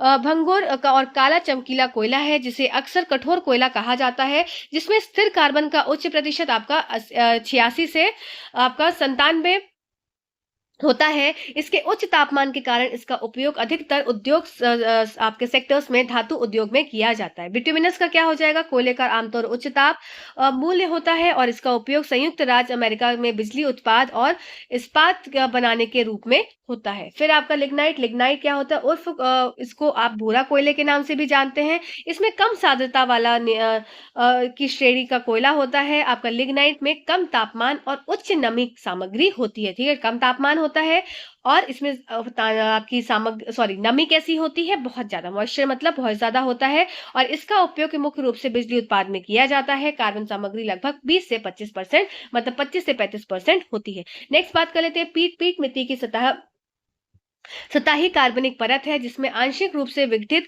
कार्बनिक पदार्थ होते हैं। कोयले का अग्रदूत पीट है। पीट एक नरम कार्बनिक पदार्थ है, जिसमें आंशिक रूप से सड़े हुए पौधों और खनिज पदार्थ होते हैं। जब पीट को उच्च दबाव और गर्मी में रखा जाता है, तो यह कोयला बनने के लिए भौतिक और रासायनिक परिवर्तन से गुजरता है, ठीक है। चलिए, ये हमने देख लिया डायग्राम। अब यहाँ पर भी देख लेते हैं एक बार वापस से, जिससे कि हमारा कंफर्म हो जाए कि हमको ये टॉपिक समझ में आ गया है। सबसे पहले आप देख सकते हैं मैंने क्या बताया था, ये आपका जैसे फॉरेस्ट का एरिया एक छोटा सा मिनिएचर फॉर्म है। तो ये फॉरेस्ट का एरिया, जब मान लो कुछ इसमें आपदा आई, ये बरी हो गया, ये दब गया, तो जैसे ही ये दब गया तो इसमें क्या हो जाएगा, ये एक तरह से पीट का फॉर्म ले लेगा। और पीट क्या है, पीट जब फर्दर इसमें हीट और टेम्परेचर लगेगा, हीट, टेम्परेचर, प्रेशर, तो धीरे धीरे लिग्नाइट में कन्वर्ट हो जाएगा। आप देख सकते हैं 5 million year old, 500 million years old, 1000 million years old. तो कितना ज्यादा समय लगता है आपका किसमें, एक मतलब फॉरेस्ट को कोल में परिवर्तित होने में, ठीक है। तो बहुत ज्यादा समय है, इसलिए कोयले को भी थोड़ा सा संभाल कर यूज करना चाहिए, ठीक। ये आप देख सकते हैं यहाँ पर, ये क्या है, इसमें ये दिखा रहे हैं कि सबसे ज्यादा इसमें हीट कंटेंट है, इसमें कम है, इसमें कम है, इसमें तो बहुत ही कम है, ठीक है। तो ये सिर्फ एक इमेज था, जिससे दिमाग में आपको रहे कि कौन सा पीट कहाँ है, लिग्नाइट कहाँ है, बिटुमिनस कहाँ है और एंथ्रासाइट कहाँ है। चलिए आइए आगे देख लेते हैं। अब कुछ एंथ्रासाइट की बहुत ही इंपॉर्टेंट बातें हैं जो एग्जाम्स में बहुत ज्यादा पूछी जाती हैं, ठीक है। तो मुझे लगा कि मुझे ये स्लाइड यहाँ पर ऐड कर देनी चाहिए। जैसे कि सबसे पहला पॉइंट आप देखेंगे, just a second, just a second, हाँ। Anthracite is a best quality coal. तो एंथ्रासाइट को क्या कहा गया है, ये सबसे अच्छी क्वालिटी का कोल माना जाता है, गुणवत्ता वाला कोयला माना जाता है। ये क्या है, धीरे धीरे जलता है, जनरेट करता है कम धुआं और इसके साथ साथ अधिक गर्मी पैदा करता है। मतलब ये स्लोली बर्न होता है, जो चीज जितने धीरे बर्न होगी उतनी देर तक बर्न होगी उतनी ज्यादा आपको हीट देगी, ठीक है। उतना कम धुआं देगी उतनी कम गर्मी पैदा, सॉरी उतनी ज्यादा गर्मी पैदा करेगी, ठीक है। और इसका कार्बन कंटेंट क्या है, 80 से 95% के बीच में इसका कार्बन कंटेंट होता है। फिर नेक्स्ट पॉइंट देख लेंगे कि एंथ्रासाइट को उपलब्ध सबसे सबसे स्वच्छ जलने वाला कोयला माना जाता है। मतलब anthracite is considered the cleanest burning coal. सबसे साफ बर्निंग कोल इसलिए क्योंकि ये स्मोक प्रोड्यूस नहीं करता है, तो कोई पॉल्यूशन क्रिएट नहीं होता है। It produces more heat and less smoke, ठीक। ये अधिक गर्मी और कम धुआं पैदा करता है। अगला अगला पॉइंट देख लेते हैं। Because of its high carbon content anthracite is the purest kind of coal. क्योंकि इसमें कार्बन कंटेंट सबसे ज्यादा होता है, इसीलिए इसको इसकी उच्च कार्बन सामग्री के कारण एंथ्रासाइट सबसे शुद्ध प्रकार का कोयला माना जाता है, ठीक है। चलिए, anthracite does not burn for longer period, sorry does anthracite does burn for longer period of time. Anthracite अधिक समय तक जलता है। एंथ्रासाइट सबसे कठोर कठोर प्रकार का कोयला है। इसमें उच्चतम तापमान और सबसे कम नमी और राख की मात्रा होती है। इसमें वाष्पशील अशुद्धियां भी कम होती हैं और इसीलिए यह बिना लौ के ही जल जाता है, ठीक है। तो ये पॉइंट भी बहुत इंपॉर्टेंट है कि anthracite is the hardest type of a coal. It has the highest heating value at lowest moisture होता है। एश कंटेंट भी कम होता है इसमें। It has a very little amount of volatile impurities and hence tends to burn without a flame, ठीक है। चलिए, ये सारे पॉइंट्स आपको क्लियर हो गए होंगे। अब बात कर लेते हैं बिटुमिनस की। Bituminous is the most commonly variety of coal and is used as a household coal. Bituminous क्या है, जैसे कि हाउस होल्ड डोमेस्टिक फ्यूल की तरह हम इसको बिटुमिनस को ही यूज करते हैं, ठीक है। चलिए, अब बात कर लेते हैं हमारे मानव खोपड़ी में कितने तरह की बोन्स पाई जाती हैं। तो how many bones are present in human skull. तो मानव खोपड़ी में कितने तरह की हड्डियां मौजूद होती हैं। तो आपका उत्तर हो जाएगा 22 हड्डियां, ठीक है। 22 हड्डियां होती हैं। एक और एक 11, एक और एक 11, तो एक और एक 11 का दुगना कितना हो जाता है, 22। तो 22 हड्डियां आपकी मानव की खोपड़ी में प्रेजेंट होती है। आइए इस मानव की खोपड़ी को जरा समझ लेते हैं। तो सबसे पहले आपको यहाँ पर क्या समझना है कि जो स्कल है, तो स्कल दो तरीकों में आपका डिवाइडेड होता है। आपकी पहली क्या हो गई, कपाल की हड्डी। इसको क्रेनियम मतलब कपाल, ये आपकी कपाल की हड्डी हो गई। और दूसरी आपकी हो गई, जस्ट अ सेकेंड, मैं इसको उसमें ही लिख देती हूँ जिससे कि हिंदी मीडियम वालों को जरा भी दिक्कत नहीं होगी। Just a second. क्रेनियम क्या हो गया आपका, ये आपकी कपाल की हड्डी हो गई। तो ये हो गई आपकी कपाल की हड्डी, ठीक है, कपाल की हड्डी। और फेशियल क्या हो गई, ये आपकी चेहरे की हड्डी हो गई, ठीक। क्रेनियम कितनी हो गई आपकी, क्रेनियम बोन्स हो गई आपकी कपाल की हड्डी 8, और चेहरे की हड्डी कितनी हो गई 14 आपकी फेशियल स्केलेटल बोन्स होती हैं। तो जो स्कल बोन एनाटॉमी है, the bones of a skull has divided into two main segments. दो मेन सेगमेंट्स को इनको डिवाइड किया गया है, क्रेनियम बोन्स और फेशियल बोन्स। खोपड़ी की हड्डी की शारीरिक रचना, खोपड़ी की हड्डियों को दो मुख्य खंडों में विभाजित किया गया है, कपाल की हड्डी और चेहरे की कंकालीय हड्डी, ठीक है। चलिए, आइए अब देख लेते हैं कि लिस्ट ऑफ क्रेनियल बोन्स। तो लिस्ट ऑफ क्रेनियल बोन्स में जो आपको देखना है इंपॉर्टेंट चीजें कि आपकी कितनी है क्रेनियल बोन्स, 8। सबसे पहली बात है कि आपको यही याद करना है कि कपालीय आपकी हड्डियों की सूची 8 होती है, जिसमें आपकी एथमोइड, फ्रंटल, ऑसिपिटल, ये इतना डीप नहीं पढ़ना है, मैंने स्लाइड लगा दी है। आप बस एक बार इसको देख लेंगे कि कौन कौन सी बोन्स होती हैं। जैसे देखो, हम याद कैसे करेंगे, नेसल, नेसल नाक वाली हो गई, ठीक है। एथमोइड आपकी एथमोइड वाली हो गई, ठीक है। फिर स्फेनोइड आपकी ये इधर इधर साइड की हो गई। आपको आपको इसको मत याद करो, इसको मत याद करो, नहीं पूछेंगे ऐसे। बस आपको क्या याद रखना है, एक बार दिमाग में डाल लो कि ये 8 तरीके की बोन होती है। एक बार इसके नाम पढ़ लो, जिससे कि अगर मान लो कभी हो सकता हो छाटने को आए आपकी क्रेनियम बोन्स से लेके दूसरी बोन्स में, जो आपकी हो गई फेशियल बोन्स और क्रेनियम बोन्स में, अगर ये पूछा जाए कि कौन सी बोन फेशियल है, कौन सी बोन क्रेनियन है, तो आप अगर एक बार देखे होगे बोन्स की लिस्ट को, तो आप उसमें एलिमिनेट आउट कर सकते हो, ठीक है। चलिए, अब लिस्ट ऑफ ईयर बोन्स, हमारा कान को कैसे हम दूर छोड़ सकते हैं। तो लिस्ट ऑफ ईयर बोन्स आपकी हो जाएंगी क्या क्या, just a second. Incus, Malus और स्टेप्स। तो आपकी ये 3 तरह की बोन्स होती हैं, जो कि आपकी ईयर की बोन्स होती हैं, बहुत ही छोटी बोन्स होती हैं ये। तो 2x मतलब 2x मतलब दो दो होती हैं सब ये, दो कान है तो दो ही होंगी ना। फिर बात कर लेते हैं which of the following is the heaviest metal. तो आपका इसमें से हेवीएस्ट मेटल कौन सा है, तो आपका उत्तर हो जाएगा यूरेनियम। आपका सबसे क्या है, हेवीएस्ट मेटल। निम्नलिखित में से कौन सी सबसे भारी धातु है, तो यूरेनियम आपकी भारी धातुओं में से एक धातु होती है। आइए इसको समझ लेते हैं। तो ऑस्मियम एक ऑस्मियम है, ऑस्मियम सबसे सघन धातु है, इस बात को याद रखेंगे। और यूरेनियम जो है आपकी सबसे नेचुरली अकरिंग हेवीएस्ट एलिमेंट है। यूरेनियम प्राकृतिक रूप से पाया जाने वाला सबसे भारी तत्व है। और ओसीएम क्या है, मोस्ट डेंस मेटल है। ठीक है, इस बात को भी आप याद रखेंगे। अब बात कर लेते हैं permanent hardness of water is due to. ठीक है, हार्डनेस ऑफ वाटर आपका क्लास 10th वाली एनसीईआरटी की बुक में है। क्लास 10th एनसीईआरटी की समरी में आपको केमिस्ट्री की अब मैं नेक्स्ट देने वाली हूं, आपको 2-3 दिन में मिल जाएगी।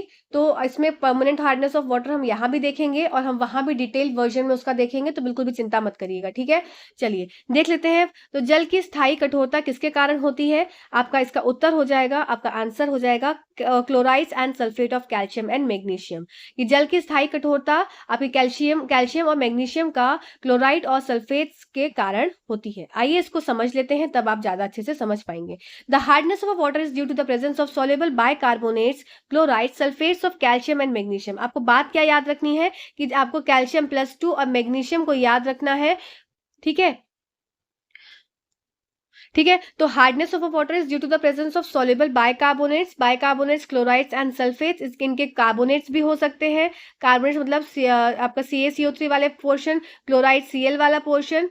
ठीक है, फिर सल्फेट क्या हो जाएंगे, आपका सल्फर कंटेनिंग। तो ये सब क्या है, इसमें प्रेजेंट हो सकते हैं।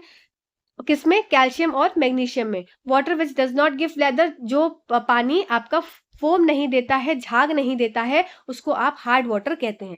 अब हम समझ लेते हैं और डीपली कि पानी को 2 तरीके में वर्गीकृत किया गया है, आपका हार्ड वाटर और सॉफ्ट वाटर। तो जो सॉफ्ट वाटर होता है वो क्या करता है, वो झाग उत्पन्न करता है। और वाटर जो कि आपका रेन से ऑब्टेन किया जाता है, ये आपकी रेन मतलब बारिश हो गई। This water is suitable for house hold purposes, laundry and cleaning. तो जो पानी बारिश वाला पानी होता है वो मीठा पानी होता है, सॉफ्ट पानी होता है। Hard water is because of the presence of calcium and magnesium salts. Hard water does not form lather, ये झाग नहीं देते सोप के साथ। और ये क्या कर लेते हैं, एक तरह से प्रेसिपिटेट फॉर्म कर लेते हैं जब आप इनको सोप के साथ रिएक्शन, मतलब सोप के साथ इनको डालोगे, इसमें सोप डालोगे तो ये प्रेसिपिटेट फॉर्म कर लेंगे, एक तरह से नीचे जाकर सेटल आउट हो जाएंगे। ठीक है, पानी की कठोरता घुलनशील बाइकार्बोनेट, क्लोराइड और कैल्शियम और मैग्नीशियम के सल्फेट की उपस्थिति के कारण हो जाते हैं। जो जल साबुन के साथ झाग नहीं देता है वह कठोर जल है। जल की कठोरता और जल का शीतल होना को जल के रूप में वर्गीकृत किया जा सकता है। शीतल जल आपका हो जाएगा, यह साबुन के झाग देता है। वर्षा से जो जल प्राप्त होता है वह शीतल जल होता है। यह पानी घरेलू उद्देश्य जैसे कपड़े धोने और सफाई के लिए उपयुक्त है। ठीक है, कठोर जल में क्या हो जाएगा, इसमें कैल्शियम और मैग्नीशियम लवण की उपस्थिति के कारण इसे कठोर जल भी कहा जाता है। कठोर जल साबुन के साथ साथ झाग नहीं बनाता बल्कि अवक्षेप बनाता है, आपका प्रेसिपिटेट बनाता है। ठीक है, अवक्षेप बनाता है। चलो, अब टाइप्स ऑफ हार्डनेस आपको देखना है। तो टाइप्स ऑफ हार्डनेस में अभी तक तो हमने देखा सॉफ्ट वाटर क्या होता है, हार्ड वाटर क्या होता है। अब टाइप्स ऑफ हार्डनेस देखना है। तो 2 तरह की हार्डनेस आपको पाई जाती है, एक टेम्परेरी हार्डनेस और एक परमानेंट हार्डनेस। टेम्परेरी हार्डनेस में क्या हो जाएगा, presence of magnesium and calcium carbonates in water makes it's temporary hard. In this case the hardness in water can be remove by boiling. ये क्या होता है, टेम्परेरी हार्ड होते हैं और इनको क्या है, पानी को इनको सही किया जाता है, सॉफ्ट वाटर में बदल सकते हैं। कैसे बदलते हैं, देखो आपको इसमें क्या याद रखना है, ये आपका एससीईआरटी का टॉपिक है। तो आपको इसमें याद रखना है कि कौन कौन से ऐसे मेथड्स हैं जो हार्डनेस ऑफ टेम्परेरी हार्डनेस, जो आपका टेम्परेरी है जो भी चीज, उसको क्या करेंगे, अस्थाई। ठीक है, टेम्परेरी मीन्स अस्थाई, जो भी आपका अस्थाई हार्डनेस है उसको क्या करेंगे, हटा सकते हैं। तो ये 2 तरीके हो जाएंगे, बॉइलिंग और आपका क्लार्क्स मेथड। आपको क्या है क्या नहीं है मेथड में ये नहीं देखना है, आपको सिर्फ नाम याद रखने हैं कि आपके टेम्परेरी हार्डनेस ऑफ वाटर को, जो आपकी अस्थाई हार्डनेस है, अस्थाई कठोरता है आपकी जल की, वो आप कैसे हटा सकते हैं। तो आप उबाल के भी हटा सकते हैं। और दूसरा मेथड है आपका क्लार्क्स मेथड, ये वेरी इंपॉर्टेंट है, बहुत ज्यादा 1 डे एग्जाम्स में पूछा गया है। ठीक है, जिसमें क्या होता है, कैल्शियम हाइड्रोक्साइड यह क्लार्क्स रिएजेंट है। ये बहुत ज्यादा इंपॉर्टेंट है, वेरी इंपॉर्टेंट है, इसको याद रखेंगे कि क्लार्क का रिएजेंट अगर पूछा जाएगा तो कैल्शियम हाइड्रोक्साइड को ही क्लार्क्स रिएजेंट बोलते हैं। ये आप देख सकते हैं रिएक्शन, मैंने ये इंपॉर्टेंट था इसलिए मैंने सिर्फ इसको ऐड किया है, बाकी किसी को भी मैंने इतना डिटेल ऐड नहीं किया है, तो इतना इसको देख लेंगे जरूर से। तो कैल्शियम हाइड्रोक्साइड आपका किसके साथ रिएक्ट करेगा, आपका ये आपका it removes the hardness of water by converting the bicarbonates. ये बाइकार्बोनेट है कैल्शियम बाइकार्बोनेट, इसको कार्बोनेट में कन्वर्ट कर देगा, तो ये क्या हो जाएगा, सॉफ्ट वाटर में कन्वर्ट हो जाएगा। ठीक है, ये पॉइंट्स आपको क्लियर हो गए होंगे। चलिए अब बात कर लेते हैं कि हम परमानेंट हार्डनेस, अब पहले हिंदी में देख लेते हैं कि पानी की कठोरता के प्रकार। जल की कठोरता के दो प्रकार में वर्गीकृत किया गया जा सकता है, अस्थायी कठोरता और स्थायी कठोरता। पानी की अस्थायी कठोरता, पानी में मैग्नीशियम और कैल्शियम कार्बोनेट की उपस्थिति इसे अस्थायी रूप से कठोर बनाती है। ऐसे में पानी को उबालकर उसकी कठोरता को दूर किया जा सकता है। इसका दो तरीका होता है, उबाल के कर सकते हैं और क्लार्क्स विधि द्वारा भी कर सकते हैं। कैल्शियम हाइड्रोक्साइड क्लार्क्स का अभिकर्मक है, यह बाइकार्बोनेट को कार्बोनेट में परिवर्तित करके पानी को की कठोरता को दूर करता है। ठीक है, अब बात कर लेते हैं किस तरीके से हम परमानेंट हार्डनेस को आप रिमूव कर सकते हैं, मतलब किस तरह से हम पानी के स्थायी कठोरता को रिमूव आउट कर सकते हैं। तो जब आपका क्या होता है, when soluble salts of magnesium and calcium are present, जब soluble salt of magnesium and calcium are present in the water of chlorides and sulphides in water, we call it as a permanent hardness because this hardness can not be removed by boiling. क्योंकि आप इसको पानी से सिर्फ उबाल कर नहीं हटा सकते, तो इसे कैसे हटा सकते हैं, तो removing of a permanent hardness, आपके इसके दो तरीके होते हैं, सॉरी तीन तरीके। We can remove this hardness by treating the water with washing soda. आप इसको कैसे रिमूव कर सकते हैं, धोना, आपका ये आपका Na2CO3 हो जाएगा, Na2CO3 वॉशिंग सोडा। ठीक है, सोडियम बाइकार्बोनेट, सोडियम कार्बोनेट भी इसको बोलते हैं, सोडियम कार्बोनेट, बाइकार्बोनेट नहीं। insoluble carbonates are formed when washing soda reacts with sulfite and chloride salt of magnesium and calcium and thus hard water is converted to salt water। ठीक है, insoluble carbonates बन जाते हैं जब washing soda को react करते हैं हम सल्फाइड, जब हम, सिंपल सी बात है, जब हमने वॉशिंग सोडा को किसके साथ रिएक्ट कराया, अपना हार्ड वाटर के साथ रिएक्ट कराया, तो हार्ड वाटर के साथ रिएक्ट करके क्या बना लेंगे, इनसॉल्युबल कार्बोनेट्स बना लेंगे, इनसॉल्युबल कार्बोनेट्स बना लेंगे, और ये इनसॉल्युबल कार्बोनेट्स क्या हो जाएंगे, ये हार्ड वाटर को सॉफ्ट वाटर में कन्वर्ट करने में मदद करेंगे। ठीक है, और मेथड क्या हो जाएगा इसका, gallon per minute method, Calgon's process और आयन एक्सचेंज रेजिन मेथड। ये तीन मेथड के नाम आपको याद रखने हैं बस, और क्या इतना डिटेल में मेथड है वो मत पढ़ो, सिर्फ नाम जरूर याद रखो। ठीक है, और इसको हिंदी में देख लेते हैं। पानी की स्थायी कठोरता, जब पानी में मैग्नीशियम और कैल्शियम के घुलनशील लवण क्लोराइड और सल्फाइड के रूप में मौजूद होते हैं, तो हम इसे स्थायी कठोरता कहते हैं, क्योंकि इस कठोरता को उबालने से दूर नहीं किया जा सकता। तो पानी की स्थायी कठोरता को दूर करने का तरीका क्या है, हम पानी को वॉशिंग सोडा Na2CO3 जिसको बोलोगे Na2CO3, ठीक है, सोडियम कार्बोनेट से उपचारित करके इस कठोरता को दूर कर सकते हैं। जब वॉशिंग सोडा मैग्नीशियम और कैल्शियम के सल्फाइड और क्लोराइड लवण के साथ प्रतिक्रिया करता है तो अघुलनशील कार्बोनेट बनते हैं, और इस प्रकार कठोरता पानी से नरम पानी में बदल देती है। तो इसके कुछ मेथड हो गए, गढ़ की परमिटेड विधि, और आपकी क्या हो जाएगी ये कैलंग्स प्रोसेस और आयन एक्सचेंज प्रक्रिया। ठीक है, चलो नेक्स्ट बात कर लेते हैं। नेक्स्ट क्वेश्चन है हमारा, ओशन अपीयर्स ब्लू।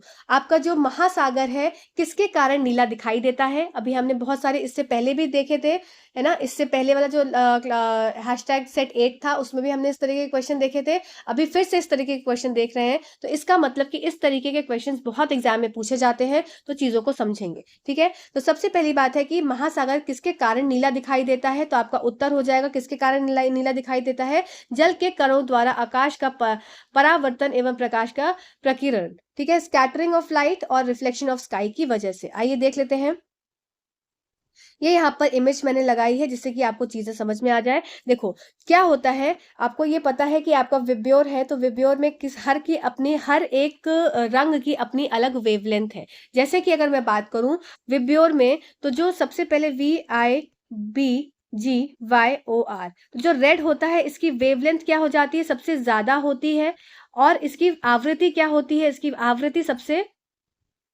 आवृत्ति इसकी सबसे कम होती है। ठीक है, और इसमें उल्टा हो जाएगा, इसकी आपकी वेवलेंथ तरंग दैर्घ्य आपकी इसकी कम होती है और इसकी आवृत्ति क्या हो जाती है, ज्यादा हो जाती है। ठीक है, तो इस हिसाब से अगर मैं यहाँ पे बताऊं तो जब लाइट हिट करती है ओशन को तो वाटर एब्जॉर्ब करता है कलर विथ लॉन्गर वेवलेंथ। जो लॉन्गर वेवलेंथ है, लॉन्गर वेवलेंथ किसकी है ज्यादा, सबसे ज्यादा वेवलेंथ किसकी है आपकी, तरंग दैर्घ्य किसका है आपका, ये हो जाएगा रेड और आपका orange, red orange yellow green, इन सब की क्या है वेवलेंथ ज्यादा है। तो ये जो वेवलेंथ ज्यादा होने के कारण क्या करेगा, ये वाटर सारी की सारी वेवलेंथ को एब्जॉर्ब कर लेगा अपने अंदर, रिफ्लेक्टिंग आवर आइज टू, अब सारा की सारी इसने क्या किया, देखो यहाँ सन है, सन है, सन क्या है आपका, सन से रेज निकल रही है, व्हाइट लाइट है सन में। ठीक है, व्हाइट लाइट है, इसको याद रखेंगे, सन कौन सा कलर का होता है, व्हाइट कलर का होता है, दिखता येलो है। ठीक है, तो ये क्या हुआ, ये सारी की सारी इसने रेस नीचे जब ओशन में भेजी तो ये सारी की सारी क्या हो जाएगी, एब्जॉर्ब हो जाएगी। इस बात को याद रखेंगे, ये रेस सब एब्जॉर्ब कर ले रहा है पानी। पर जो आपकी जिनकी तरंग दैर्घ्य, जिनकी आपकी वेवलेंथ कम होगी, उसको क्या करेगा, ये एब्जॉर्ब नहीं करेगा, उसको रिफ्लेक्ट बैक कर देगा।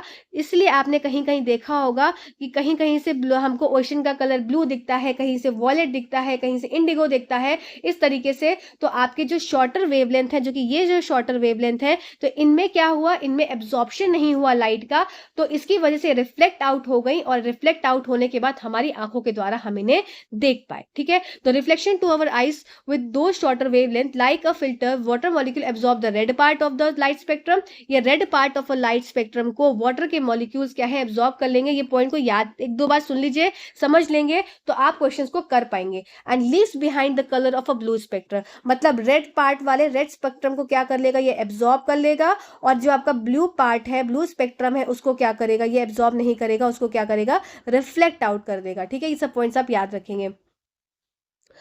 There are other factors that also make the ocean looks blue, namely the sea reflects the color of the sky। दूसरा भी रीजन होता है, आपको क्या है रीजन, आपके एग्जाम पॉइंट ऑफ से ये याद रखना है, पर ये भी आप देख लीजिए कि there are other factors also, जैसे कि sea reflect colours of the sky, the blue colour that we know, ये the blue colour that we know of the ocean is not about the colour of the sky but about the blue light. ठीक है, ये blue light की वजह से होता है। चलो अब देख लेते हैं, जब प्रकाश समुद्र से टकराता है तो पानी पहले लंबी तरंग दैर्घ्य वाले रंगों को अवशोषित करता है, फिर आपका कम तरंग दैर्घ्य वाले रंगों को हमारी आंखों से प्रतिबिंबित करता है। एक फिल्टर की तरह पानी के अणु प्रकाश स्पेक्ट्रम के लाल भागों को अवशोषित करते हैं और नीले स्पेक्ट्रम पर रंग छोड़ देते हैं जो हमारी आंखें में प्रतिबिंबित होते हैं। ऐसे अन्य कारक भी हैं जो समुद्र को नीला दिखाते हैं, अर्थात समुद्र आकाश के रंग को प्रतिबिंबित करता है। समुद्र का जो नीला रंग हम जानते हैं वह आकाश के रंग के बारे में नहीं बल्कि प्रकाश के बारे में है। ठीक है, ये पॉइंट्स आई होप आपको क्लियर हो गए होंगे। ये हमने देख लिया था हाइट ऑफ ओजोन लेयर, है ना, ये हमने पहले ही देखा था, विवादित क्वेश्चन। अब बात कर लेते हैं isotopes of any atomic nucleus. अब हमें देखना क्या है, आइसोटोप। तो आइसोटोप क्या होता है, किसी भी परमाणु नाभिक का आइसोटोप क्या होता है। ठीक है, तो इसका आंसर हो जाएगा, डायरेक्टली हम आंसर पे आते हैं, फिर हम चीजों को समझते हैं कि आइसोटोप एक्चुअल में होता क्या है। तो ये क्या हो जाएगा, number of protons and are same but number of neutrons क्या होते हैं इसमें, डिफरेंट होते हैं। तो प्रोटॉन की संख्या क्या होती है इसमें, सेम होती है, समान होती है, लेकिन न्यूट्रॉन्स की संख्या क्या होती है, भिन्न होती है, इसलिए ये आइसोटोप्स होते हैं। ठीक है, आइए अब इसको अच्छे से समझ लेते हैं। जैसे कि आइसोटोप को क्या होता है, it is defined as a variant of chemical elements that possesses the same number of protons. चलो तो फिर से देखते हैं, isotopes can be defined as a variant of chemical elements, मतलब कोई भी केमिकल एलिमेंट है। अगर मैं बात करूं, आपको ये देखने को मिल रहा है नीचे कि ये एलिमेंट है लिथियम, लिथियम, लिथियम। अब इसका वेरिएंट है, मतलब ये भी अलग है, ये भी अलग है, ये भी अलग है, तो ये क्या है, एक तरह से आइसोटोप्स हैं। तो यही यहाँ पर लिखा हुआ है कि it can be defined as a variant of chemical elements that possesses the same number of protons and electrons but different number of neutrons. इसका क्या मतलब है, आपको पता है एक बात कि एटॉमिक नंबर बराबर हो जाता है किसका, आपका एटॉमिक नंबर, परमाणु संख्या आपकी बराबर होती है किसकी, is equals to number of protons is equals to number of electrons. ये आप बात जानते हैं कि एटॉमिक नंबर क्या होता है, नंबर ऑफ प्रोटॉन्स के बराबर या नंबर ऑफ इलेक्ट्रॉन्स के बराबर होता है, ये हम बात जानते हैं। अब नंबर ऑफ न्यूट्रॉन्स क्या होते हैं, नंबर ऑफ न्यूट्रॉन्स अभी हमने पिछले सेशन में भी करा था। नंबर ऑफ न्यूट्रॉन्स क्या हो जाते हैं, एटॉमिक मास माइनस आपका एटॉमिक नंबर। ठीक है, तो ये 2 चीजें आप याद रखेंगे, इससे आपके सारे क्वेश्चंस इस तरीके के हो जाएंगे अगर क्वेश्चन फॉर्मेट में आते हैं। अब बात कर लेते हैं, इसको मैं अच्छे से आगे एक्सप्लेन करूंगी, आप बिल्कुल चिंता मत करिएगा, बस सुनिए मैं क्या बोल रही हूँ। आइसोटोप्स, आइसोटोन और आइसोबार, ये 3 टर्म्स हम यहाँ पर आज अभी तुरंत क्लियर करेंगे, ठीक है ना। चलिए देख लेते हैं, तो आपका इसका एग्जाम्पल क्या दिया है, आपका कार्बन का 14, कार्बन 12 और कार्बन 13, ये 3 एग्जाम्पल आपको यहाँ पे दिए हैं। मैं नेक्स्ट स्लाइड में आपको एक्सप्लेन करूंगी, बिल्कुल चिंता मत करिएगा, ठीक है। ऐसे ही लिथियम का भी आप यहाँ देख रहे हैं। आइए लिथियम का हम यहाँ समझ लेते हैं, जिससे कि हम आगे और समझेंगे तो हमें और क्लियरिटी आएगी। देखो लिथियम का क्या है, आपका सबसे पहले क्या है, ये आइसोटोप्स हैं तीनों। लिथियम, इसमें आपका प्रोटॉन की संख्या क्या है, 3 है, 3 है, 3 है। क्या आपको डेफिनेशन में देखा कि नंबर ऑफ प्रोटॉन्स क्या होते हैं, सेम होते हैं आइसोटोप्स में। नंबर ऑफ प्रोटॉन्स आपके सेम है, ध्यान देंगे, नंबर ऑफ प्रोटॉन्स आपके सेम है तीनों में, तो इसका मतलब इसकी ज्योति क्या है, ज्योति, ज्योति क्या है, एक सी है, ठीक है, एक सी है, पर इसकी टोपी, टोपी क्या है, अलग है, ठीक है। इसकी जूती एक सी है पर इसकी टोपी क्या है, अलग है, पहली बात आप याद रखेंगे। दूसरी बात आप याद रखेंगे कि आपका इसका न्यूट्रॉन्स क्या है, न्यूट्रॉन्स भी आपके इसके अलग अलग होंगे। न्यूट्रॉन्स हमने कैसे निकाला, नीचे वाला आपको पता है कि अगर कोई भी एक एलिमेंट है, कोई भी एक एलिमेंट है, तो इसके ऊपर वाला ए और जेड, ऊपर वाला क्या हो जाता है आपका, ये आपका मास नंबर होता है, और नीचे वाला क्या होता है, आपका एटॉमिक नंबर होता है, ठीक है, एटॉमिक नंबर। अब ये ऊपर वाला आपका क्या हो गया, मास नंबर, ये नीचे वाला क्या हो गया, आपका एटॉमिक नंबर। इस हिसाब से मैं न्यूट्रॉन्स निकाल सकती हूँ कि मैंने क्या किया, mass number minus atomic number कर दिया, तो मैंने 6 में से 3 माइनस किया तो नंबर ऑफ न्यूट्रॉन्स आ गए मेरे कितने, 3। यहाँ से मैंने 7 में से 3 माइनस किया तो नंबर ऑफ न्यूट्रॉन्स कितने आ गए मेरे, 4। यहाँ से मैंने 8 में से 3 माइनस किया तो नंबर ऑफ न्यूट्रॉन्स कितने आ गए, 5। तो इस हिसाब से ये आइसोटोप है किसका, लिथियम का, जिसमें आपके क्या था, आपकी परमाणु संख्या मतलब एटॉमिक नंबर 1 था, पर आपका न्यूट्रॉन्स जो आए वो आपके अलग अलग आए, ठीक है। चलिए आइए नेक्स्ट स्लाइड पे चलते हैं, नेक्स्ट स्लाइड से आपको और चीजें क्लियर हो जाएंगी। अब आइए देखिए इसमें क्या है, प्रोटियम, ड्यूट्रियम और ट्राइटियम, ये आपके आइसोटोप्स किसके हैं, हाइड्रोजन के आइसोटोप्स हैं, जिसमें आप फिर से देखेंगे कि इनकी ज्योति क्या है, तीनों की ज्योति क्या है, सेम है, पर इनकी टोपी क्या है, आपकी अलग अलग है। तो आइसोटोप्स हम क्या पढ़ रहे हैं, आइसोटोप्स, टोप्स मतलब जिसकी टोपी अलग, इसमें क्या है, जिसकी टोपी अलग, जिसकी टोपी अलग, तो क्या होगा, ये प्रोटियम, ड्यूट्रियम और ट्राइटियम। अगर मैं इनकी न्यूट्रॉन की संख्या आपसे बोलूं निकालने को, तो आप न्यूट्रॉन की संख्या अब आप निकाल सकते हैं। इसमें न्यूट्रॉन प्रोटियम के क्या हो जाएगा, 1 - 1 आपका 0 न्यूट्रॉन्स, ठीक है। फिर आपका ड्यूट्रियम का न्यूट्रॉन कितना हो जाएगा, 1, क्योंकि 2 में से 1 माइनस किया, और आपका ट्राइटियम का न्यूट्रॉन कितना हो जाएगा, 2, क्योंकि 3 में से 1 माइनस किया, तो ये आपकी न्यूट्रॉन की संख्या इसमें आ गई, ठीक है। चलिए नेक्स्ट स्लाइड पे चलते हैं। अब हम कार्बन को, ये सब मैंने इसलिए लगाया इससे कि आपके प्रैक्टिस हो सके क्वेश्चंस की, आपको न्यूट्रॉन्स, प्रोटॉन्स और इलेक्ट्रॉन्स और साथ ही साथ आपको आइसोटोप्स निकालना आ जाए, इसलिए मैंने 3 क्वेश्चन 4 क्वेश्चन डाल दिए हैं, ठीक है, जो चीजों को समझते चलेंगे। आइए अब देख लेते हैं, कार्बन, कार्बन 12, कार्बन 13 और कार्बन 14। तो इसमें क्या है, कार्बन आपका मास नंबर क्या है, 12 है, मास नंबर क्या है, 13 है, इसमें मास नंबर क्या है, 14 है, ठीक है। कार्बन के आपका एटॉमिक नंबर कितना हो जाएगा, 6, तीनों में 6। तो आप इसको ऐसे लिख सकते हैं, कार्बन C12 और 6, यहाँ पे लिख सकते हैं C13 और 6, यहाँ पर लिख सकते हैं C14 और 6। तो इस हिसाब से आपका क्या हो जाएगा, आपका 6 6 क्या है, मतलब इसकी ज्योति क्या है, ज्योति इसकी सेम है, ज्योति क्या है इसकी सेम है, देखो ज्योति सेम, पर इसकी टोपी क्या है, इसकी टोपी क्या है, भिन्न है, टोपी क्या है, भिन्न है, टोपी क्या है, भिन्न है। अब हम इसमें न्यूट्रॉन की संख्या निकाल सकते हैं। न्यूट्रॉन की संख्या कैसे हो जाएगी, मास कितना है, 12, 12 में से 6 घटाया बचा 6, इसकी न्यूट्रॉन की संख्या कितनी हो जाएगी, 13 में से 6 घटाया कितना बचा, 7, ठीक है। फिर इसमें क्या किया, 14 में से 6 घटाया बचा कितना, 8। तो आपकी न्यूट्रॉन की संख्या क्या आ गई, भिन्न आ गई। तो इसी को हम क्या बोलते हैं, आइसोटोप्स। आई थिंक अब आपको क्लियर हो गए होंगे आइसोटोप्स की टर्म्स। अब बात कर लेते हैं आइसोबार्स। आइसोबार्स क्या होते हैं, isobars are the elements that have the same number of nucleons. अब इसमें क्या बात हो रही है भाई, है ना, कंफ्यूजन हुआ ना। अभी तक हमने क्या पढ़ा, आइसोटोप्स पढ़ा, अभी हम आइसोबार्स पढ़ेंगे, फिर हम पढ़ेंगे आइसोटोन्स। तो आपके 3 टर्म्स यहां पर क्लियर हो जाएंगे आपको, है ना।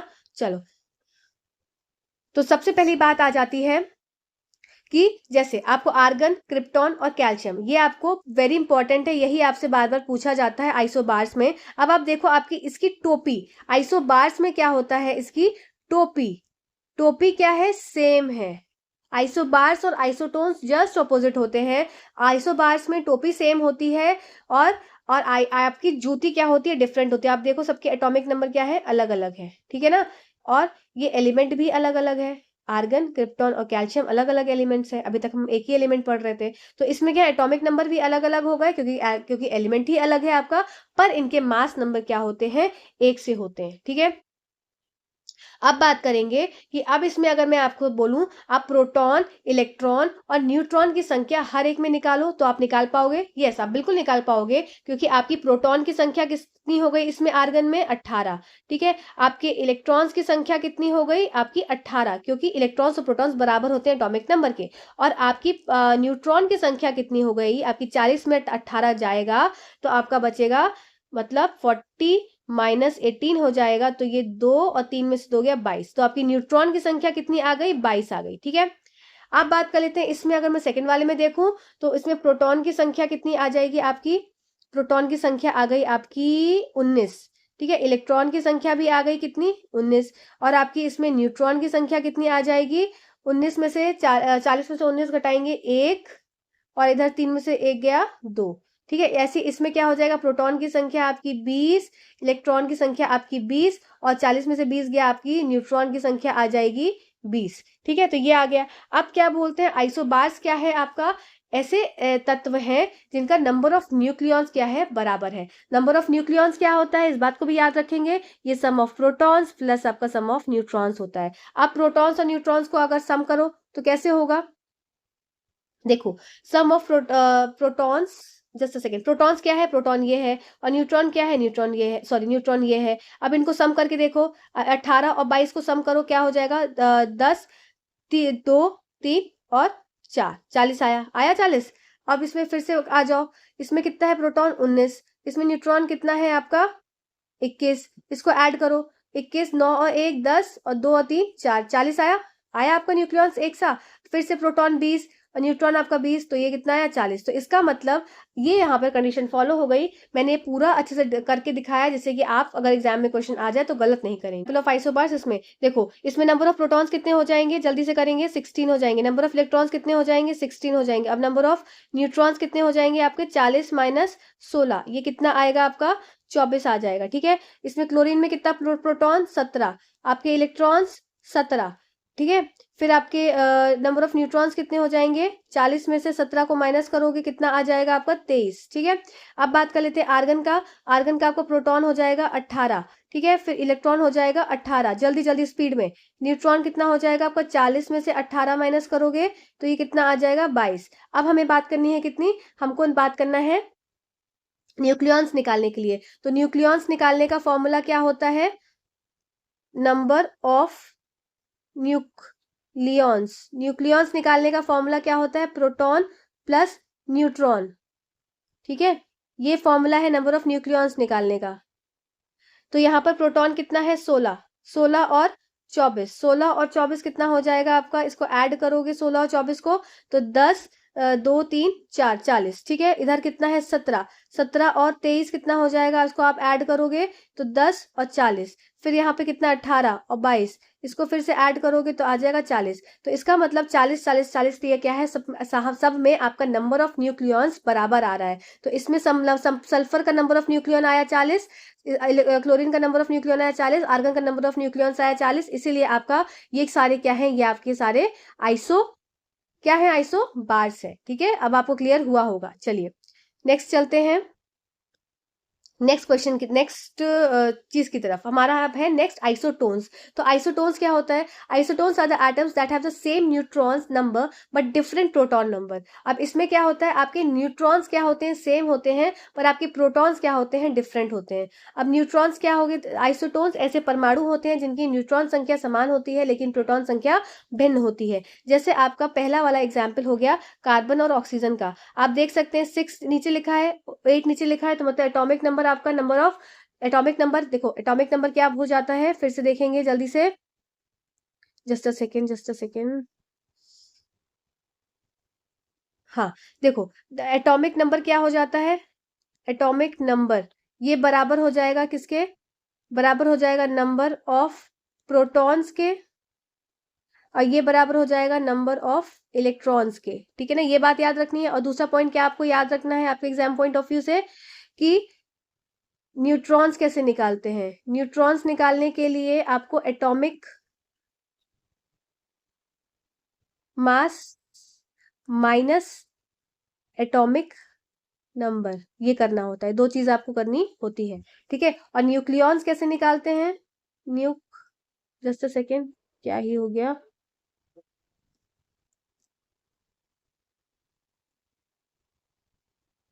न्यूक्लियॉन्स क्या होता है, प्रोटॉन्स प्लस न्यूट्रॉन्स, ठीक है, ये न्यूक्लियॉन्स होते हैं। तो ये तीन चीजों को आपको याद रखना है, पहला पॉइंट, दूसरा पॉइंट और तीसरा पॉइंट, इससे आप कर लोगे हर चीजों को।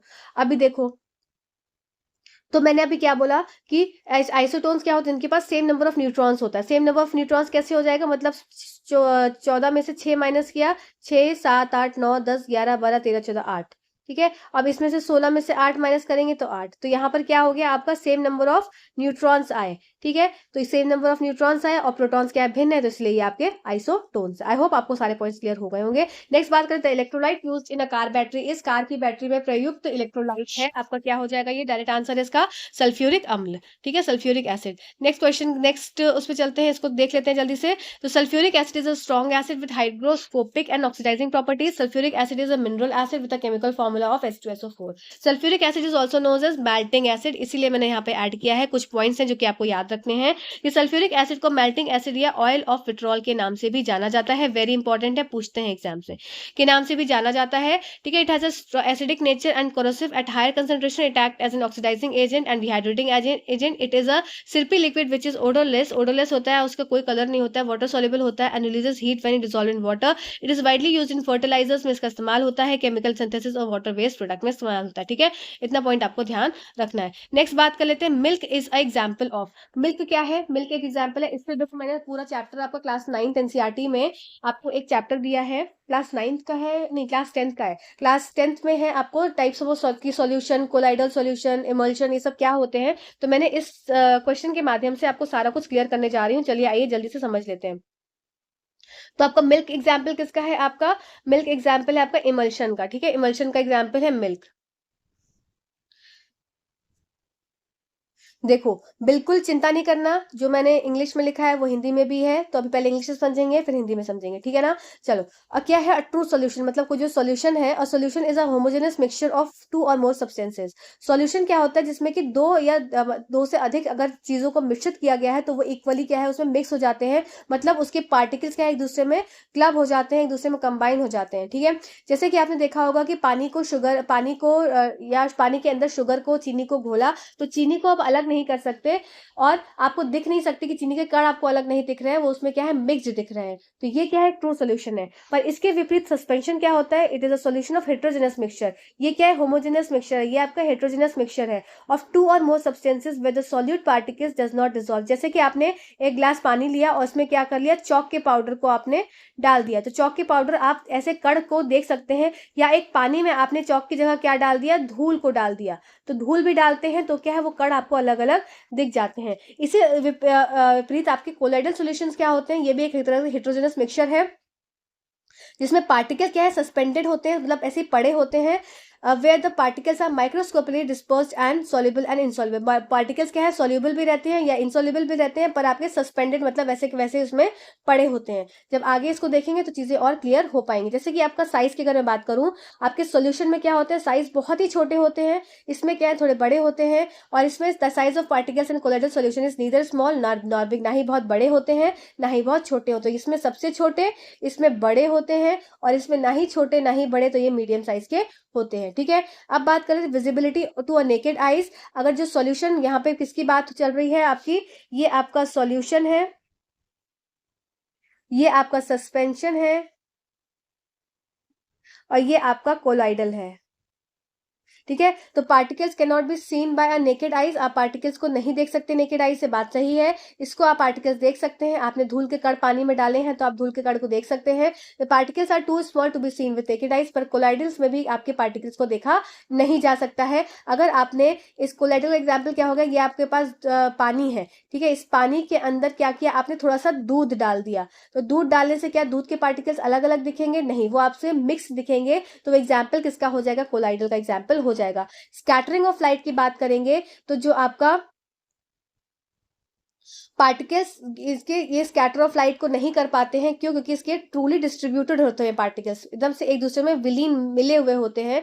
और पार्टिकल सस्पेंशन के क्या होते हैं, इनमें लार्ज इनफ होता है, इसलिए स्कैटर करते हैं बीम ऑफ अ लाइट को। और कोलाइडल के पार्टिकल्स भी क्या होते हैं, स्कैटर करते हैं बीम ऑफ लाइट को। तो ये सब, ये स्कैटरिंग वाला तो वेरी इंपॉर्टेंट पॉइंट है, इसको आप नोट करेंगे, ठीक है। सिर्फ ये वाला नहीं करता है, बाकी दोनों करते हैं, ठीक। चलिए नेक्स्ट बात कर लेते हैं फिल्ट्रेशन की। तो फिल्ट्रेशन में वापस से आपका ये क्या हो गया, आपका सॉल्यूशन की बात हो गई, ये वाली क्या हो गई, सस्पेंशन हो गया, और ये वाला क्या हो गया, कोलाइडल हो गया, ठीक है। तो you can not filter the particles, हम सही बात है, हम पार्टिकल को फिल्टर नहीं कर सकते हैं।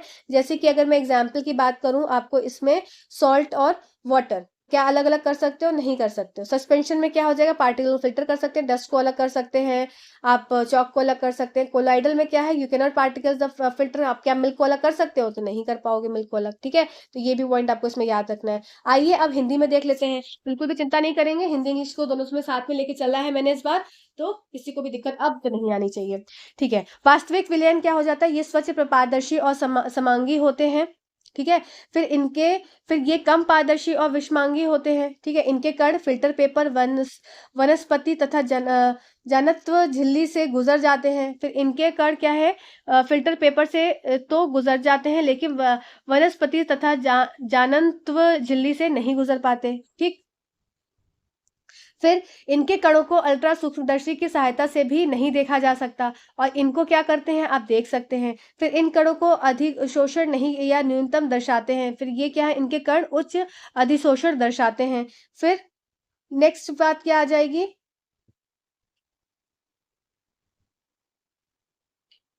अब तीनों में अगर मैं डिफरेंस देखूं तो जो आपका सॉल्यूशन है और जो निलंबन है और जो आपका कोलाइड है, तो यह एक सजातीय मिश्रण है, ठीक है, ये आपका सजातीय मिश्रण है, ये आपका विषमांगी है, ये आपका विषमांगी है, ठीक है।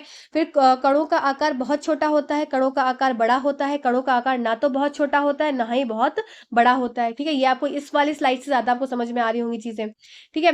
नेक्स्ट बात कर लेते हैं कि व्यक्तिगत कणों को नग्न आंखों से नहीं देखा जा सकता, फिर निलंबन के कणों को नग्न आंखों से देखा जा सकता है, फिर कोलॉइड के कण को इतने छोटे होते हैं कि उन्हें नग्न आंखों से नहीं देखा जा सकता, ठीक है। ये पॉइंट्स क्लियर हो रहे होंगे आप सबको, है ना।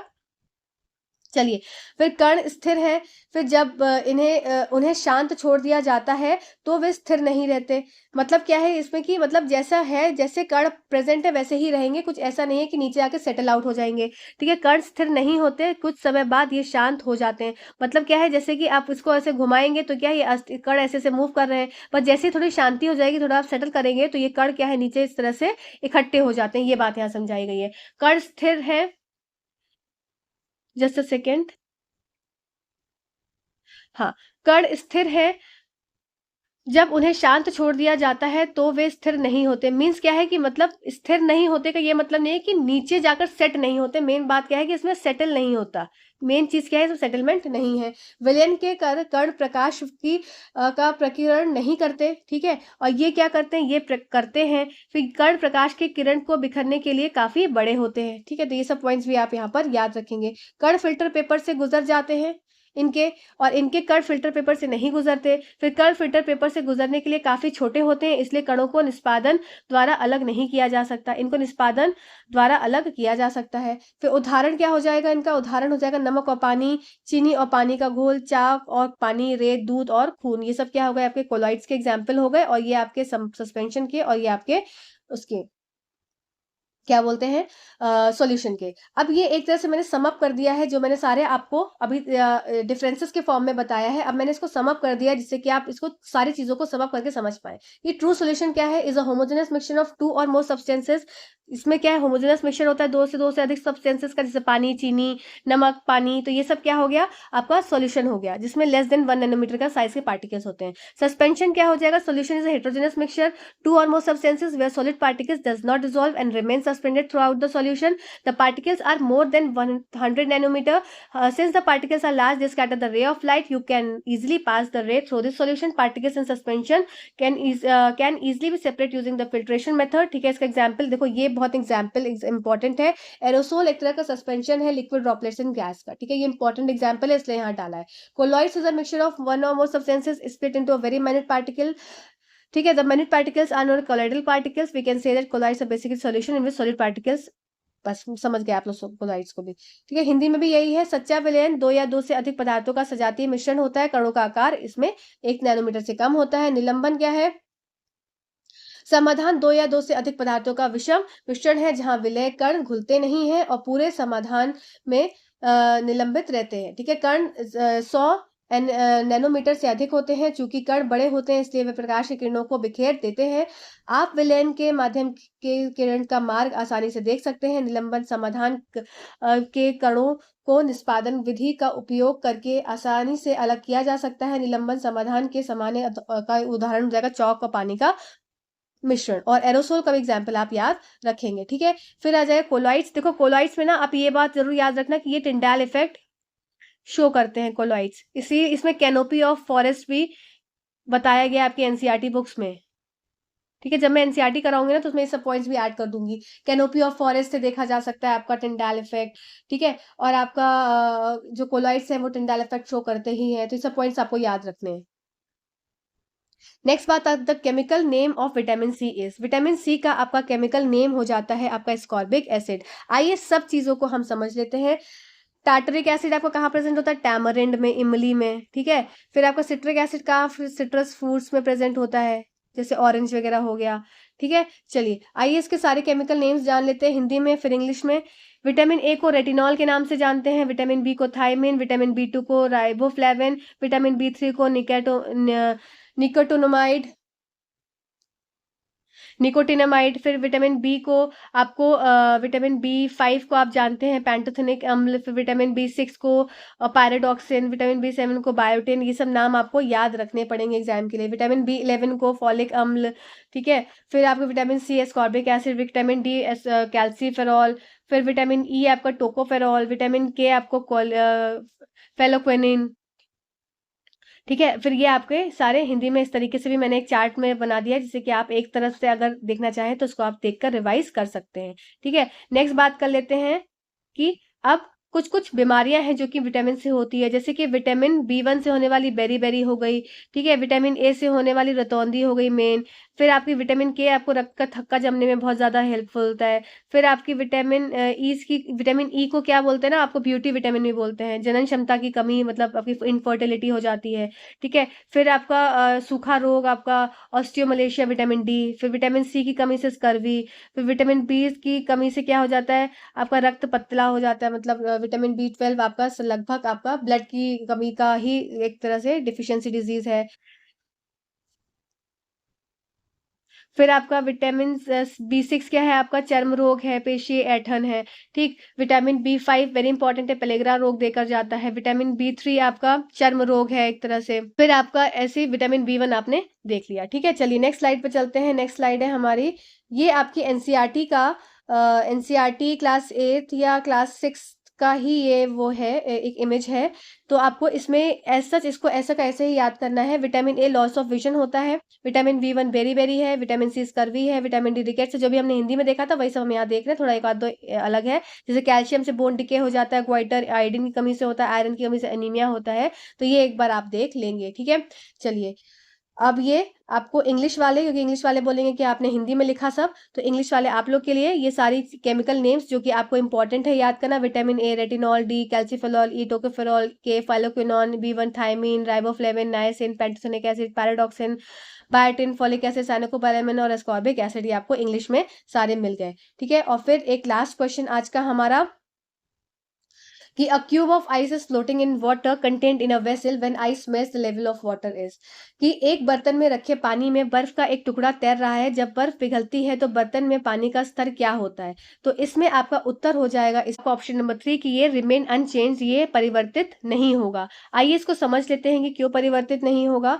तो क्या है the weight of a floating ice, देखो क्या होता है कि अगर कोई भी आइस फ्लोट कर रही है पानी में ऊपर, ये मेरे पास पानी है, ठीक है, इसमें पानी भरा हुआ है और इस पानी के ऊपर क्या है, आइस क्या है, फ्लोट कर रही है। ठीक है, इस पे आइस फ्लोट कर रही है, तो फ्लोट कर रही है तो कुछ भाग क्या होगा, आइस जो भी जितने में फ्लोट करेगी तो यहाँ पर कुछ एरिया इसने डिस्प्लेस किया होगा, कुछ वाटर का एरिया डिस्प्लेस किया होगा जिसकी जगह पर ये आइस होगी। ठीक है, ये जहां जैसे मान लो ये एक मेरे पास सिंपल यहाँ इस लेवल तक का वाटर था।